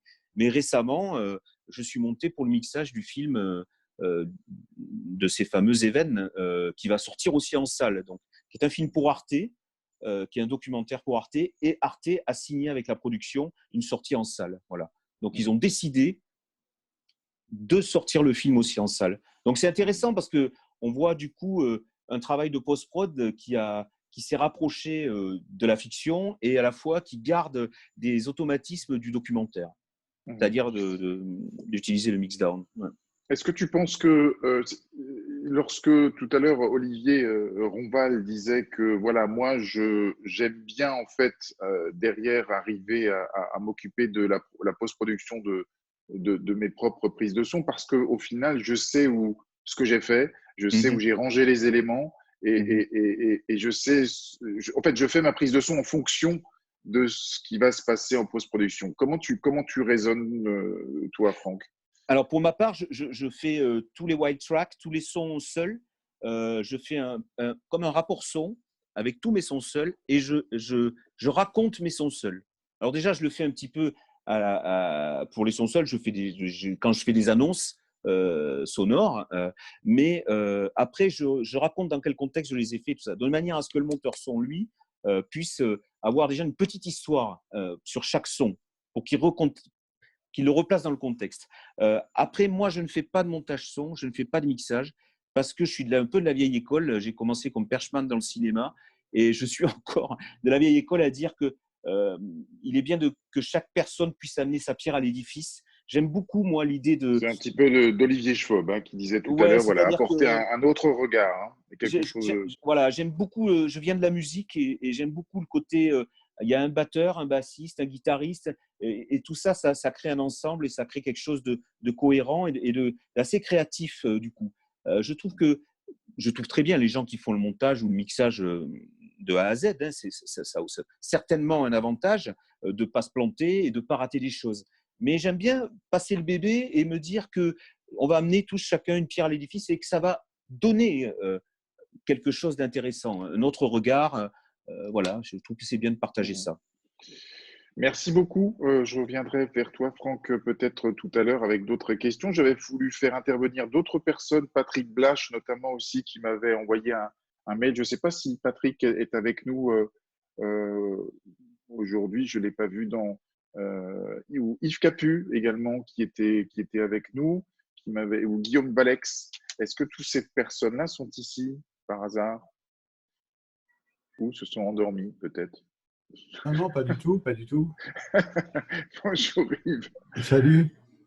Yves, voilà, on a entendu déjà pas mal de choses, donc un petit peu les mêmes questions. Yves, on aborde tout doucement de plus en plus l'aspect technique. Comment toi alors tu gères? Et puis Philippe aussi, Vanderdrich, que je voulais faire intervenir, j'ai oublié. Quel est ton matériel? Qu'est-ce que tu utilises? Comment tu pars en documentaire? Comment ça se passe pour toi, Yves? Parce que je crois que toi aussi, tu as travaillé dans pas mal de docs. Et voilà. Oui, oui, comme la plupart des gens qui sont réunis maintenant. D'ailleurs, par les docs, au sein de cette rencontre, c'est comme disait l'autre, présenter une pizza à Naples, quoi. C'est chaud, hein. Bon, ok. Premier doc, moi, je l'ai fait au Cambodge. Je suis parti avec un Agra 4.2, un KM84, point, et 126-25, voilà, point barre. Aujourd'hui, je travaille avec un Agra 6. Bref. Je prépare mon matériel. Non, moi, je ne travaille pas en MS parce que je ne sais pas gérer le MS à la prise. Moi, j'y arrive pas. Ça fait trop de câbles, c'est trop lourd. Alors, je sais que des gars ont trouvé des systèmes vraiment optimisés en termes de poids et sont très à l'aise avec. Moi, j'y arrive pas trop. Je préfère me concentrer sur ce qui se passe, exactement sur ce qui se passe et sur ce que j'ai à faire, bien sûr, évidemment. Mais je préfère me concentrer absolument sur la situation. Et donc, ne pas trop m'occuper de la technique, comme la plupart d'entre nous, j'imagine. Je regarde rarement mes vues maîtres, je regarde très rarement. Peut-être aussi parce que tu n'as pas le temps. Tu n'as peut-être pas le temps non plus. C'est plutôt une question de concentration, je pense. Hein. Chacun est à l'aise avec lui-même, avec la situation. Ça, je ne sais pas, question d'expérience. Moi, je sais que j'ai plutôt intérêt largement à me concentrer sur ce qui se passe, sur comment rendre au mieux en termes de son, en termes de film, une situation donnée. Et je sais que c'est pas en me battant avec mes micros, ce qui m'est arrivé de faire. Hein. Des fois, j'ai fait des expériences, évidemment, et je me suis rendu compte que j'avais à me battre avec les câbles, les micros, les trucs, les machins, et que du coup, ça me sortait un peu, ça me distrayait de ce qui se passait. Or, c'est pas une bonne idée en documentaire d'être distrait de ce qui se passe. C'est vraiment pas une bonne idée du tout.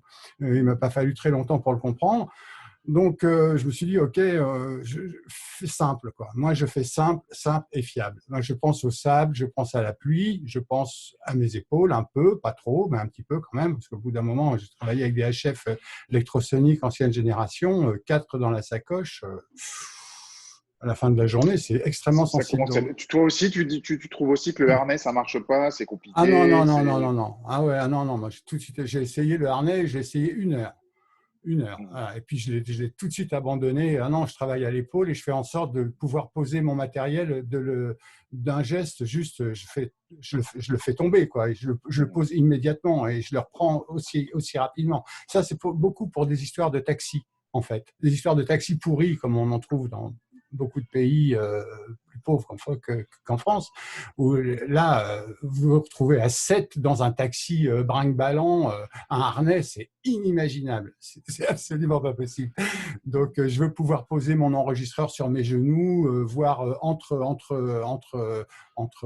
moi et un autre passager à l'arrière d'une Mercedes ou d'une 304, j'en sais rien, bref, je ne connais rien en bagnole. Et pouvoir leur prendre et quand tout le monde sort, évidemment, quand tout le monde sort du taxi, le personnage qui est avec vous dans le taxi, c'est l'idée, sort évidemment en premier, c'est tellement mieux. Du coup, vous devez le suivre comme ça, vous vous jetez avec lui à sa poursuite quasiment. Donc, il faut pouvoir reprendre le matériel, le remettre sur l'épaule rapidement, pouvoir étendre la perche vite fait. Enfin, bref, on connaît tout ça. Je suppose que Yves, tu proposes un mix down, tu mixes en fait tes Ah, pas du tout. différentes entrées. Ah non, non, non, Ah, non, c'est non, non, non. intéressant. Ah C'est non, moi, je intéressant. mixe, non, non, D'accord. non, non, moi, je mixe rien du tout. Je fais de la prise de son et mon mixage, c'est le résultat de ma prise de son. Je ne fais pas un mixage qui soit indépendant de ma prise de son.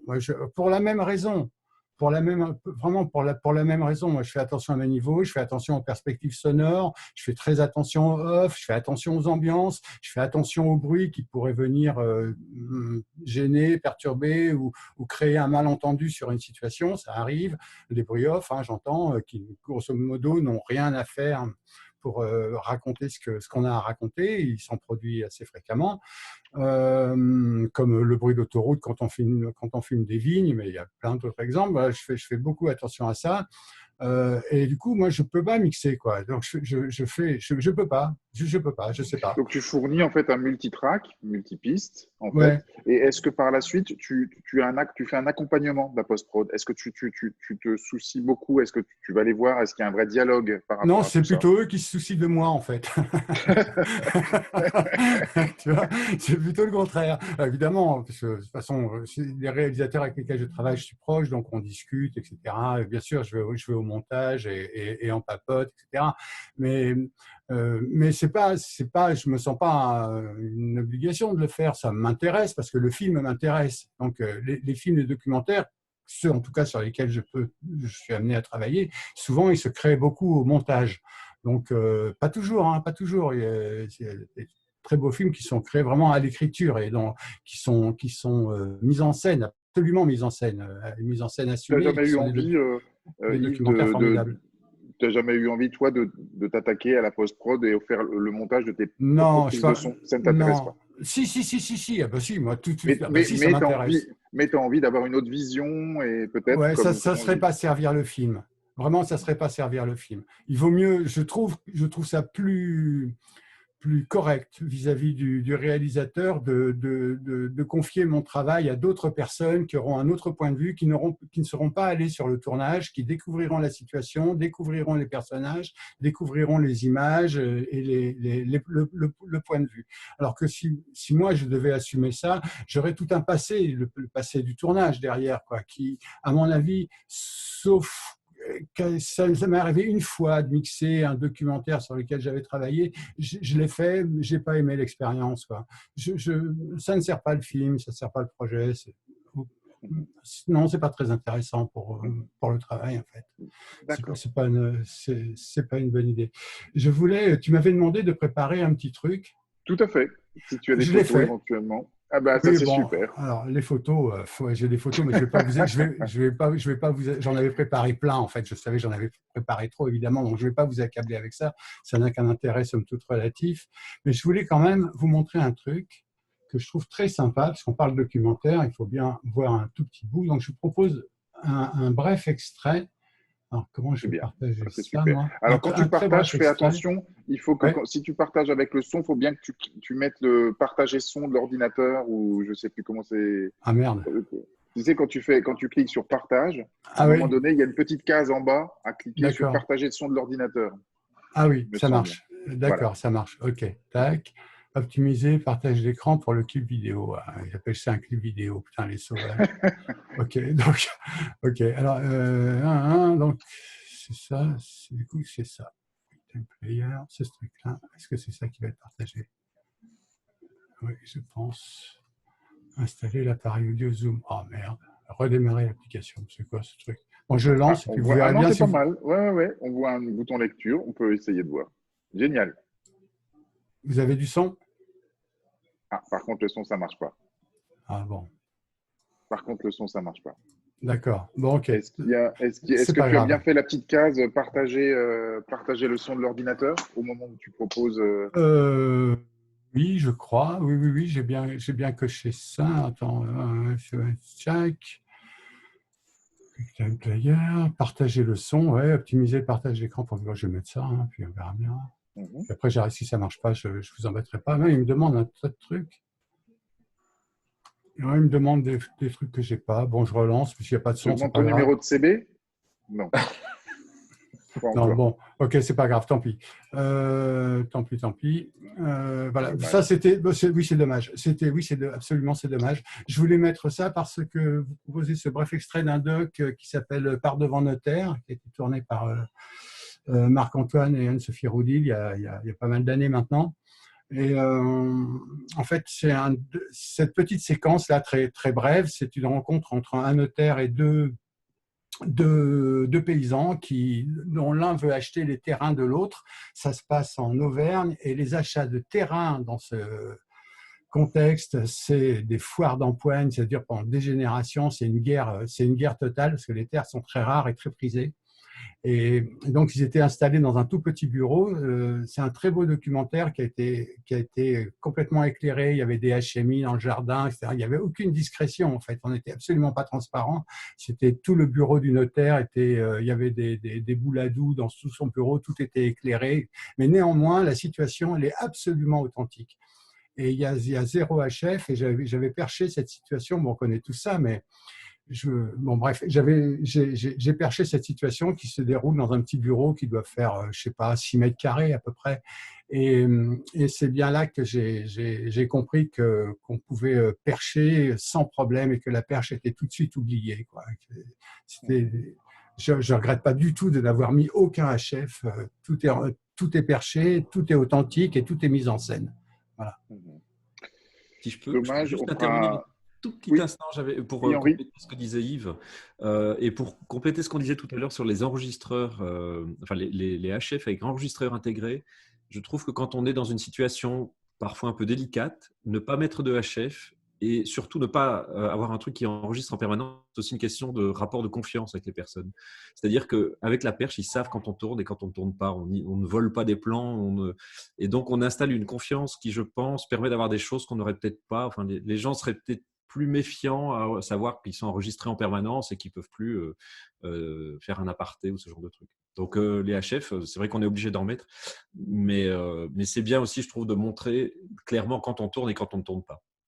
Je suis d'accord avec ça, moi, si Oui. je peux parler. Je Donc, pense oui, que vas-y. plus le dispositif est visible, j'ai vu le film dont Yves parle, mais pour beaucoup de films, c'est comme ça, c'est qu'il ne faut pas avoir peur de se montrer. Et au contraire, ce qui fait la différence entre documentaire et fiction, c'est très souvent, c'est que les gens savent qu'ils sont filmés. Documentaire et magazine. C'est plutôt ça que je voulais dire. Et qu'à aucun moment, il faut faire semblant, faut filmer des choses sans que les gens le sachent. Voilà. C'est ça la différence. Merci Olivier. Philippe Van der Drijch, comment va la Belgique? Alors, si Ça tu va très installes bien. si Voilà. tu installes j'ai l'impression que c'est un U87. Je sais Non, pas non, ce que c'est un Shure, Un Shure. ASM44. Si t'as un petit peu moins d'aigu, j'ai l'impression que les autres fois. Il manque un petit peu pousse un petit peu les 8 kilos. Philippe, je voulais avoir aussi ton point de vue, bien évidemment. Toi aussi, tu as fait beaucoup de documentaires, beaucoup, je crois, vraiment beaucoup. Oui. Et voilà, ta manière de travailler. On ne va pas revenir également sur l'aspect l'écriture sonore, mais les gens, encore une fois, nous demandent beaucoup voilà, comment vous travaillez, ta manière de travailler, ta manière d'envisager, de partir en fait comme ça à l'aventure.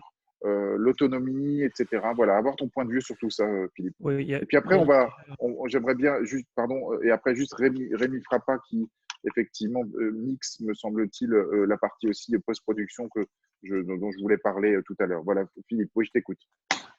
Donc il y a déjà plein de choses qui ont été dites par Olivier, par Olivier, par plusieurs Olivier. En fait, un film documentaire, on parle, il y a un sujet et puis on va articuler toutes les choses autour du sujet. Alors j'ai fait des films documentaires à propos d'une cantatrice. Forcément, c'est un film musical. Forcément, il y a des prises de son qui ont eu lieu, qui étaient des prises de son musicales. On en a fait certaines en Écosse, où là, j'étais seul avec un cantar, avec des micros, et à installer tous les micros et à faire quelque chose de bon. Après, il y a un mixeur spécialisé qui prend ça en charge et ça devient très beau. il y a des films qui sont articulés autour d'un danseur. Par exemple, j'avais fait un documentaire sur Béjart qui montait un kabuki à Tokyo, avec les ballets de Tokyo. On se retrouvait dans des pièces de répétition avec des miroirs partout. Il ne voulait pas de HF parce qu'il voulait pas, il avait été trahi par un micro qui était resté ouvert, et on avait utilisé ce qu'il avait dit hors caméra et ça ne lui a pas plu du tout. Donc, en fait, ce que je veux dire, c'est que pour chaque film, il y a une approche, et je pense qu'on peut se retirer de la tête le fait d'avoir un kit qui serve à faire du documentaire. En fait, on a un kit qui correspond à la journée de travail qu'on va faire, dans le lieu dans lequel on va travailler, avec les enjeux, etc. Donc, je pense que pour faire un film documentaire, il faut être intelligent dans la mesure où, en fait, l'intelligence réside dans la coopération entre les personnes. Souvent, il y a un réalisateur preneur de son, Frédéric Wiseman, par exemple, qui indique avec sa perche le centre d'intérêt, et le caméraman John Davies, avec qui j'ai travaillé, suit le micro, et c'est ce que le réalisateur lui communique, parce qu'on ne se parle pas pendant qu'il se passe quelque chose. Et ils sont immergés dans un milieu. Le fait que, effectivement, Henri l'a très bien dit, et Olivier, la caméra et le son, c'est un couple audiovisuel. Ce que le cadreur voit ce qu'il y a au bout de son objectif et il entend tout. Le preneur de son entend ce qu'il y a au bout de son micro et il voit tout. Et ça m'est arrivé de sauver la vie d'un cadreur parce qu'à un moment donné, on l'attrape par la ceinture parce qu'il n'a pas vu qu'il était en train de reculer vers un obstacle et qu'il allait se casser la figure. En fait, j'ai eu un cours de cinéma documentaire quand j'étais étudiant avec Manu Bonmariage, qui était un des fondateurs de l'émission Striptease. Sa caractéristique, c'est qu'il est borgne, en fait. Il a eu un accident quand il était adolescent avec un arc. Et quand il était à la caméra, il voyait rien ailleurs. Et donc, il fallait forcément... il ne me voyait pas et moi je devais le protéger. J'ai appris à faire du documentaire comme ça, avec un borgne. En fait, il se fait que Manu, quand il est dans la vraie vie sans caméra, il est borgne et donc il est obligé d'explorer comme s'il explorait un champ avec une caméra. Une caméra, c'est pas stéréoscopique. Donc sa gestuelle dans le milieu du documentaire, elle est la même qu'avec caméra et sans caméra. Et ça explique pas mal de choses. En fait, pour moi, le matériel qu'on utilise doit être transparent, ne plus exister. Et si je travaille avec un Kantar, je sais pourquoi. C'est parce que quand j'ai le bras en l'air, je sais que le préampli va tenir le coup. S'il se passe quelque chose avec beaucoup de dynamique, ça va fonctionner avec d'autres appareils. Bon, j'ai travaillé à un moment donné avec des DAT devant lesquels j'avais mis une console Sonosax SXPR. Là, il y avait ce problème du gain, il fallait régler, ouvrir une petite trappe, il y avait des plots pour régler le gain, c'était pas du tout, comment dire, souple. Avec le Kantar, on peut travailler sans être préoccupé par le niveau sonore qu'il y a devant le micro. Maintenant, je travaille aussi avec une perche à un bras, enfin un seul bras. Pourquoi ? Parce qu'en mettant un contrepoids, on peut à ce moment-là ne plus lutter contre le bras de levier. L'ensemble pèse un peu plus lourd, mais on devient relativement agile quand on tient une perche qui est bien équilibrée, et éventuellement avec un contrepoids, et on peut explorer le son. Voilà. Ce que je veux dire, c'est que pour moi, on doit s'adapter en fait à ce qu'on fait, et en fonction de ce qu'on fait, on va adapter l'outil.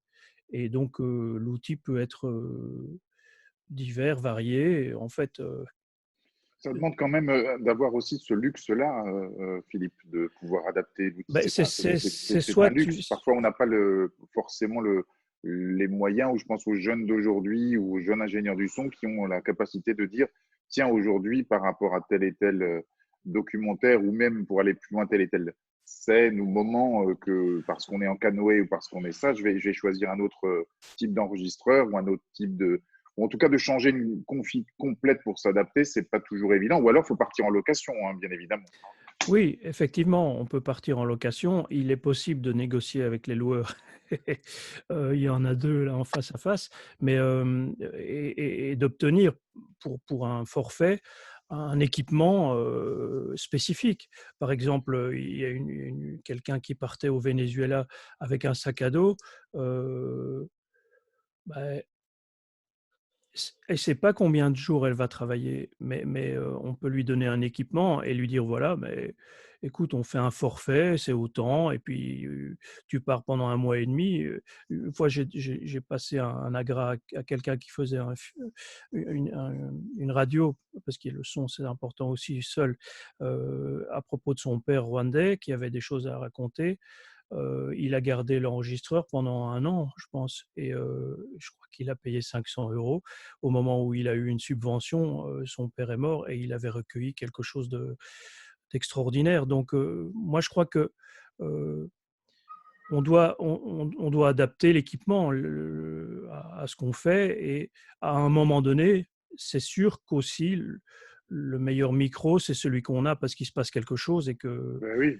voilà, c'est tout. Donc, Bon, mais je comprends bien cette histoire on a bien compris et on a bien entendu au final que vous, ingénieur du son spécialisé aussi dans le documentaire, il y a cette nécessité de transparence du matériel, c'est-à-dire une grande maîtrise au final de tous ces équipements pour pouvoir en fait complètement avoir l'attention sur ce que souhaite un réalisateur et ouais, parce qu'on qu'on souhaite on faire peut pas passer. perturber le milieu. Enfin, dans certains cas, on peut, mais l'approche est quand même humaine dans beaucoup de cas, et donc on doit ressembler à un être humain et pas un cyber preneur de son. Donc, pour moi, ça c'est très important. Après, j'ai fait des films au Soundfield, comme je l'avais expliqué déjà dans une conférence précédente, euh, parce qu'on ne savait pas ce qui allait se passer, de quel personnage allait sortir l'intérêt.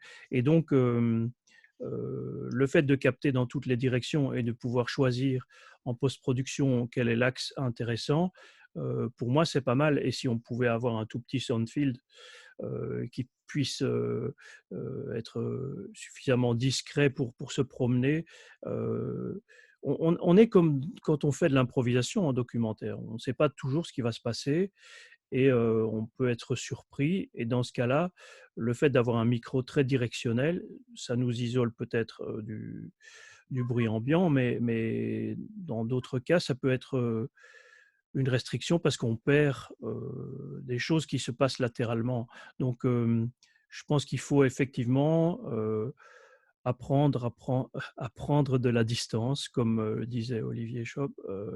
Et dans certains cas, les plans sonores deviennent plus lointains, ou c'est quelqu'un d'autre qui en parlait, où les mouvements d'approche et d'éloignement sont différents de ce qu'on fait en fiction. C'était Franck, je ne sais plus. Est-ce que toi aussi tu mixes également, est-ce que comme Yves Capu, tu donnes les différentes pistes et puis c'est quelqu'un qui va voilà s'en occuper, ou est-ce que toi tu souhaites encore garder la possibilité de donner ton point de vue, si j'ose dire, par rapport à ce mix? Dans certains cas, quand on est une équipe à une seule personne, c'est impossible de prétendre de faire un mix qui soit utile. Maintenant, il y a quelque chose qu'on n'a pas parlé. Dans certains cas, on a à prendre en charge aussi les traductions simultanées, donc à envoyer Ah là là, des alors ça, je savais pas retours du tout. Ça, je savais pas du tout parce que effectivement, et oui, c'est intéressant d'en parler, oui. distribuer des écoutes pour que l'interaction puisse avoir lieu sur le plateau entre le cadreur, le réalisateur. Et donc, on doit s'occuper de ces réseaux-là aussi. Ça complexifie un peu le travail. Ah bah oui. Et quand on a fini de mettre tout ça en place, on lève les bras et le mix, ben, en fait, ça peut, puisqu'on ne sait pas ce qui va se passer, ça peut être laissé à la post-production. À ce propos, j'ai réalisé un long métrage que vous avez peut-être vu, dans lequel j'ai tenu la caméra Super 16, la caméra Oui. numérique. J'ai engagé quelqu'un pour faire le son, parce qu'en fait, la relation humaine qui est indispensable dans l'exercice que je pratiquais, qui était le portrait d'un personnage, tout ce qui va s'interposer comme technique, ça va être compliqué. Et là aussi, un truc dont on n'a pas parlé, mais sur le plateau, je me mets légèrement en arrière par rapport au personnage dans beaucoup de cas, de façon à ce que mon regard, que je ne sois pas du tout dans le regard et que je me fasse complètement oublier. C'est-à-dire que s'il y a un personnage qui interviewe le sujet du film, ben, je veux que ce personnage ne me voit pas. Mais en revanche, je veux voir le personnage qui interviewe. Donc, je me mets légèrement en arrière. Il y a une place à prendre quand on fait du documentaire, d'un côté de la caméra, de l'autre côté de la caméra, avec le micro en l'air, avec le micro en bas.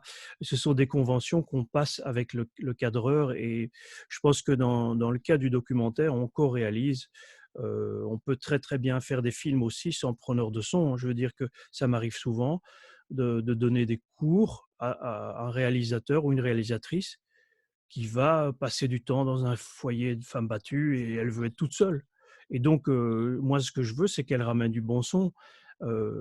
Après, on va pouvoir nettoyer, mais l'idéal, c'est de lui apprendre, puisque c'est impossible de faire autrement, de comment travailler, comment utiliser intelligemment un micro. Pour l'instant, avec tout ce qu'on voit à la télé, les gens qui sont chez eux en confinement, j'ai l'exemple ici.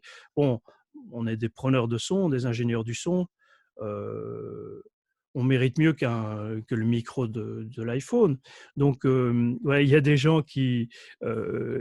maintenant, la télé, le contenu de la télé, pour l'instant, il n'y a plus de prise en charge, comme si on avait oublié comment on fait la prise de son, et que quand on diffuse quelque chose vers un public large, il faut prendre ça au sérieux du point de vue technique. Donc, voilà mon point de vue. Mon fils qui me dit, papa, quand je regarde un peu les réunions que tu fais, il y a un monsieur avec la barbe, il a toujours des micros super et qui ont vraiment un son génial, et toi, c'est vraiment de la merde. Non, j'essaye de montrer le bon exemple. C'est tellement vrai ce que tu dis.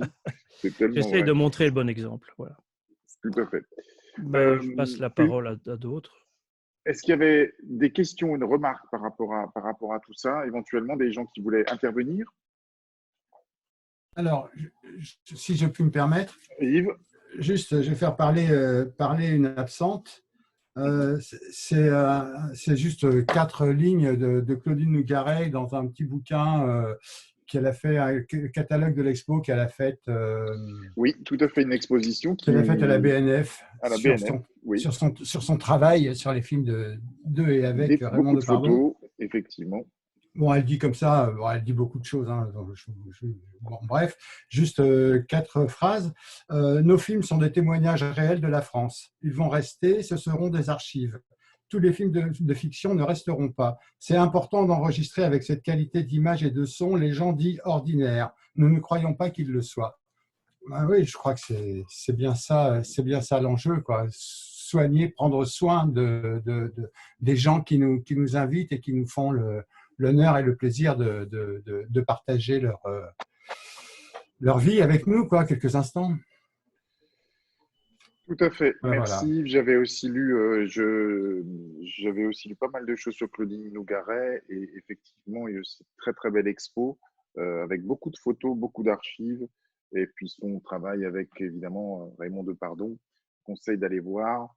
Alors, en fait, si je peux me permettre, je voulais rajouter quelque chose. Vincent, ce qui est difficile, c'est qu'on parle documentaire, mais en fait, il y a des tonnes de façons de faire des documentaires différents. On peut faire tout à la perche parce qu'il y a des auteurs de documentaires qui veulent ce son-là. Il y en a qui sont plus proches du magazine, où on va faire perche avec des HF. Moi, j'ai fait des docs qui sont vraiment des dispositifs différents à chaque fois. En multicaméra, où il y a des ordres. Enfin, c'est très difficile de généraliser. Je vois dans le chat, il y a beaucoup de discussions. Comment vous travaillez? Mais parce qu'en fait, Vincent, le problème, je réalise aussi ces meetings aussi pour les jeunes et les jeunes ingénieurs du son et les jeunes étudiants qui regardent. Parce que si moi, j'avais pu avoir ces informations-là à l'époque quand j'étais étudiant, j'aurais été très heureux. Et c'est aussi pour ça qu'on essaye J'aurais adoré de rencontrer des professionnels tout le temps, et que effectivement, on est en attente, si tu veux, de savoir comment vous faites. Alors, je sais bien et je comprends lorsque vous dites tous, mais mon matériel, c'est transparent, c'est ci, etc. Oui, ça, je comprends bien la philosophie, en fait, des choses. Mais quand on est jeune et quand on démarre dans le métier et qu'on a envie de faire du documentaire, ben, on a envie d'avoir des informations. Voilà, on est friand de savoir comment telle et telle personne arrive à faire cette qualité de prise de son sur tel et tel film ou tel et tel documentaire. Donc, c'est pour ça que je me permets effectivement d'insister en quelque sorte sur ces, parce que je reçois moi-même beaucoup de questions et de dire comment vous avez fait ci, comment vous avez fait ça, et je me mets à leur place, en fait, tout simplement, et de ces gens-là qui sont en attente de questions. Alors, tu as bien raison, c'est une chance d'avoir ces rencontres, mais ce que je voulais dire, c'est que les réponses, elles sont nuancées. En fait, ça dépend.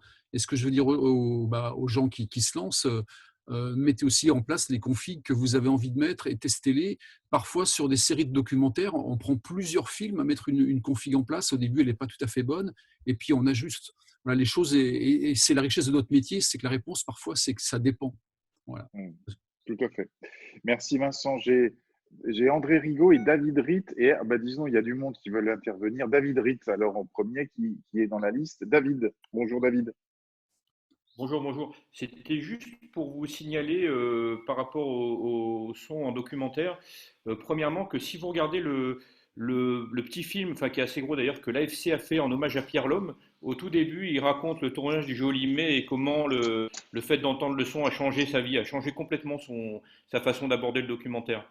Et deuxième chose, pour tous ceux qui aiment les documentaires, sur le site de la RTBF, tous les épisodes de Striptease sont actuellement en accès libre, il suffit juste de s'inscrire. Donc voilà. Et dernier truc, merci Stéphane pour ce boulot de 2 mois, parce que nous-mêmes, quand faisons un peu à l'AFSI des ateliers, on sait que ça demande du taf, et 2 par semaine, tu as tenu la longueur, et bravo. Merci David. On va essayer de continuer, mais là, effectivement, il faut un peu aussi trouver le temps, c'est pas évident. En tout cas, merci David. Et puis Striptease, pour en revenir, moi, effectivement, ça a été... je ne sais plus quand c'est apparu, Striptease, si ça a 20 ans ou je ne sais même plus, mais ça a été pour moi une découverte folle et incroyable.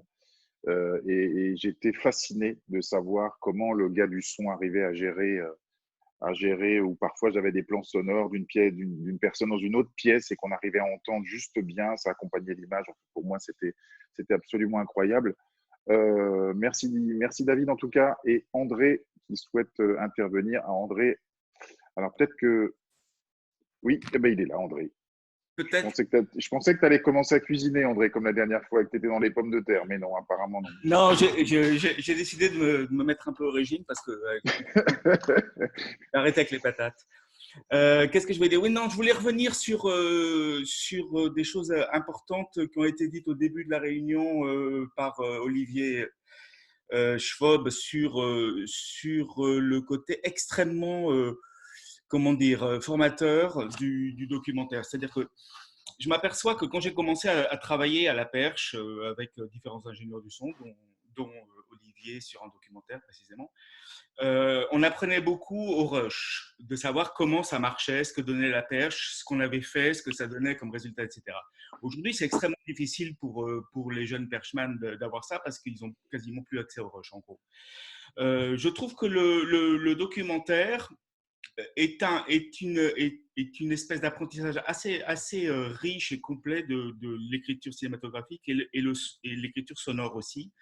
Parce que, d'une certaine manière, comme on met assez rapidement en place des dispositifs qui sont le moins lourds possible, exactement un peu comme en fiction, sauf que là, la différence en fait entre le documentaire et la fiction, je dirais qu'il n'y en a pas tellement, à part le fait qu'on ne sait pas ce qui va se passer.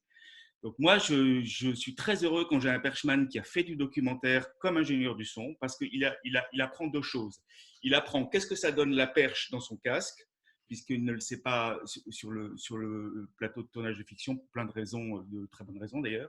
Donc je trouve que c'est assez bien qu'un perchman ait un peu une idée de ce que ça donne son micro quand il le met comme ça, et qu'il ait une expérience du documentaire qui lui permette parfois de trouver des solutions assez surprenantes, parce que quand on entend ce que ça donne, on se dit « Ah bah tiens, je pourrais essayer ça ». Donc ça constitue une espèce de banque d'expérience que je trouve très très bonne, et en plus la possibilité d'anticiper sur quelque chose, c'est-à-dire de se dire que moi j'aime beaucoup travailler avec un perchman qui a un œil sur la caméra, un œil sur l'acteur, un œil sur son micro et qui passe son temps à se dire qu'est-ce qui va se passer dans la seconde qui suit. Même si le plan est très très répété en fiction, d'abord on a tous fait des fictions, et ça commence à être même quasiment assez fréquent, d'avoir des réalisateurs qui veulent plus répéter, qui veulent saisir des choses, etc. Donc, d'une certaine manière, il y a une espèce d'esprit du documentaire qui vient là. Moi, je n'ai pas de jugement par rapport à ça.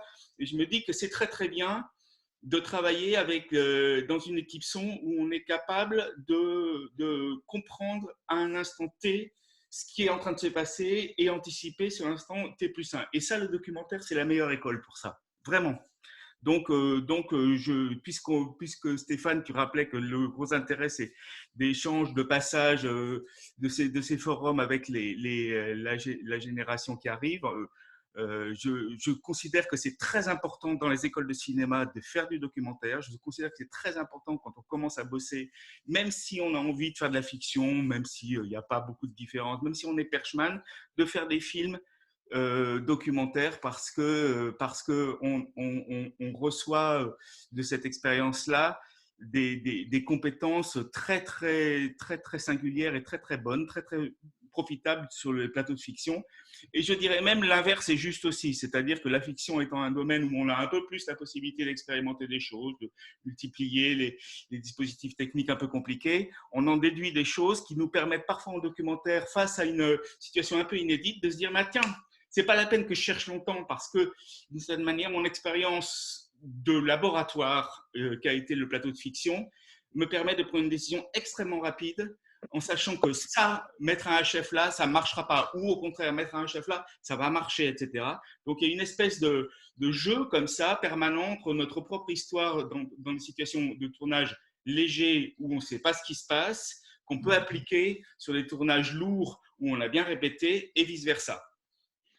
Merci André, mais c'est vrai qu'on n'a pas toujours le choix non plus en début de carrière. C'est finalement des rencontres aussi qui nous amènent à travailler peut-être un peu plus dans le documentaire ou un petit peu plus dans la fiction. Mais là où tu as complètement raison, c'est que j'ai bien compris que le documentaire demande une autonomie incroyable, une rigueur de tous les instants, et que ces outils-là, certainement et puis c'est surtout cette manière de faire qu'on développe en fait dans la partie documentaire, c'est certain que lorsqu'on va travailler en fiction, ça doit être un véritable plus.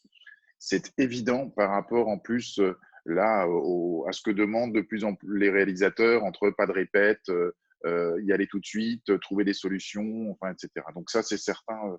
Merci pour ton intervention, André. Merci à toi. Et Erwan qui voulait également intervenir, Erwan Kerzanet. Oui, salut. Salut moi, Erwan. je suis complètement sur la même ligne au niveau du travail avec André, là, sur le côté très pédagogique du fait de faire de la perche en écoutant ce qu'on fait avec son pro. Et c'est vrai qu'on sculpte beaucoup le réel avec juste la position de micro. On apprend plein de trucs. Je voulais juste signaler à tous ceux qui sont là, parce que je ne pense pas qu'on en ait parlé, que c'est vrai que le terme documentaire, bon, c'est vrai que c'est un terme compliqué à appréhender parce qu'il y a le documentaire dans toutes ses cases télévisuelles et en même temps ça peut être Ça a été mon choses, problème, Erwan, quand j'ai préparé j'ai vu qu'il y avait voilà. plein de. C'est au centre, c'est forcément au centre du truc. Et justement, je voulais dire qu'il ne faut pas, surtout pour les étudiants ou les jeunes ou ceux qui sortent des écoles et tout, il y a plein de festivals absolument géniaux qui touchent au cinéma du réel. Il y a Cinéma du réel à Paris, mais il y avait récemment Vision du réel à Nyon, en Suisse, qui mettait absolument tout online gratuitement, c'est-à-dire pouvoir tous les films, y compris les masterclass, etc. Et que Vision du réel, par exemple, typiquement, c'est un festival qui se pose la question d'abolir le côté catégorisé fiction documentaire et pour privilégier le geste de cinéma, et que le cinéma qui repose sur le réel à un moment devient du documentaire, une production de documents et en même temps peut raconter des histoires. Voilà. Donc c'est assez chouette d'aller explorer ces festivals pour voir toutes les formes que peut prendre le cinéma du réel. Et l'été, il y a l'USAS. Je ne sais pas ce qu'ils vont faire l'USAS cette année, s'ils vont faire quelque chose, un événement en ligne, etc. Mais restez vraiment sur le coup de tous ces petits festivals du cinéma du réel, parce qu'il y en a plein qui à l'heure du Covid, trouver une façon de diffuser les films et de les faire exister en dehors de la télé, justement, et des cases formatées par la télévision. Voilà, c'est juste ça que je veux dire. Merci Erwan. Et je voudrais juste bientôt terminer avec Rémi Frappa. Excuse-moi, juste, il y a Tank aussi qui est fondamental, qui a été mis en place par l'USAS, qui est une plateforme de VOD, Tank, qui est entièrement dédiée au cinéma du réel, Et j'invite vraiment tout le monde à aller se connecter, prendre son petit abonnement, parce qu'on voit des films absolument géniaux, quoi. Je vais vous mettre la référence sur Oui, le… tout à fait. Si je peux intervenir, Oui, Philippe. en fait, ce que tu parlais tout à l'heure des jeunes et tout, puis j'ai fait un peu mon mea culpa intérieur. Et je me suis dit, mais merde, en fait, parce que effectivement, je suis grand-père, mais en 82, quand j'ai voulu commencer à bosser, ben, j'ai dû acheter un Agra qui coûtait le prix de 2 Renault 4. Et donc, c'était 2 bagnoles, en fait, le prix d'un Agra. Et les micros, ça coûtait une fortune. Donc, je trouve qu'on est dans une époque extrêmement où le matériel est devenu extrêmement démocratique et où on peut effectivement faire du très, très bon boulot avec un budget qui n'est pas très élevé. Maintenant, ce que je voulais dire aussi, c'est pas un appel du pied, mais il m'est arrivé extrêmement souvent en tant que loueur de prêter du matos à des gens qui avaient un projet et un projet qui me tenait à cœur et dans lequel je voulais participer. C'est-à-dire qu'à un moment donné, quelqu'un reçoit un Kantar pour une semaine ou deux parce que j'ai envie qu'on parle, je sais pas moi, des pommes de terre transgéniques. Et c'est un exemple vécu, mais je veux dire, c'est un groupe d'activistes, ils veulent faire un film, ils veulent témoigner d'une réalité. On va leur fournir des armes et ils payeront pas, ou ils payeront quand ils auront une subvention ou quand le film sera terminé. Je pense que le cinéma documentaire, c'est ça aussi. C'est à un moment donné se battre pour une cause et à un moment donné, quand on a un projet, les moyens arrivent tout seuls. C'est pas très compliqué d'obtenir de l'aide ou d'avoir des Il y personnes a un qui… facteur chance. Il y a un Voilà, facteur je chance aussi, pense. Philippe. Hein. Voilà. Donc, je Merci. veux encourager les gens parce que c'est un engagement, en fait, de faire du cinéma documentaire. Le fait de montrer quelque chose et d'en témoigner, ça mérite de l'aide, et pas seulement de l'aide du pouvoir, mais ça mérite aussi de l'aide des camarades qui sont bien équipés. Et on a des exemples en 68 de laboratoires qui tournaient la nuit et de pellicules qui étaient volées pour la bonne cause, entre guillemets. Merci Philippe. Juste encore pour terminer très rapidement avec Rémi Frappa, parce que Rémi, je crois que, salut Rémi, je crois que toi, on t'a demandé de faire des docs en 5.1 et en fait, on a un petit peu dévié, hein, on a mis du temps à revenir sur ça. Je voulais juste faire un petit mot sur ça avant de conclure. Comment ça se passe pour toi? Quelle était la demande de faire des docs en 5.1? Comment ça s'est passé? Alors moi, ça a été un peu comme Vincent. C'était sur une série documentaire commanditée par la NHK en coproduction avec Arte. Et donc, c'était dans le cahier des charges, en fait, de fournir du son en 5.1, sachant qu'il y avait une double contrainte. C'était à la fois de fournir ce son-là, mais aussi c'était un documentaire qui était extrêmement nomade à travers le Japon. Donc il fallait essayer de réfléchir à une configuration qui soit pas trop encombrante, assez facile à mettre en place. Donc voilà, en gros, il y a eu une discussion avec DCA qui était le loueur où le matos a été pris. Et sur cette configuration-là, il a été mis en place, en fait, j'avais une double unité, en fait, une unité qui servait vraiment à la prise de son, des sons directs et synchrones avec la caméra, et une autre unité sur laquelle j'enregistrais des sons en double MS, en fait, qui était la configuration la moins… on avait un double MS Shops, voilà, qui était pas trop encombrant. J'ai changé cette configuration sur une deuxième série de docs pour Arte cette fois, qui n'est pas encore diffusée sur la Scandinavie, où alors là, il fallait vraiment quelque chose de très compact. Et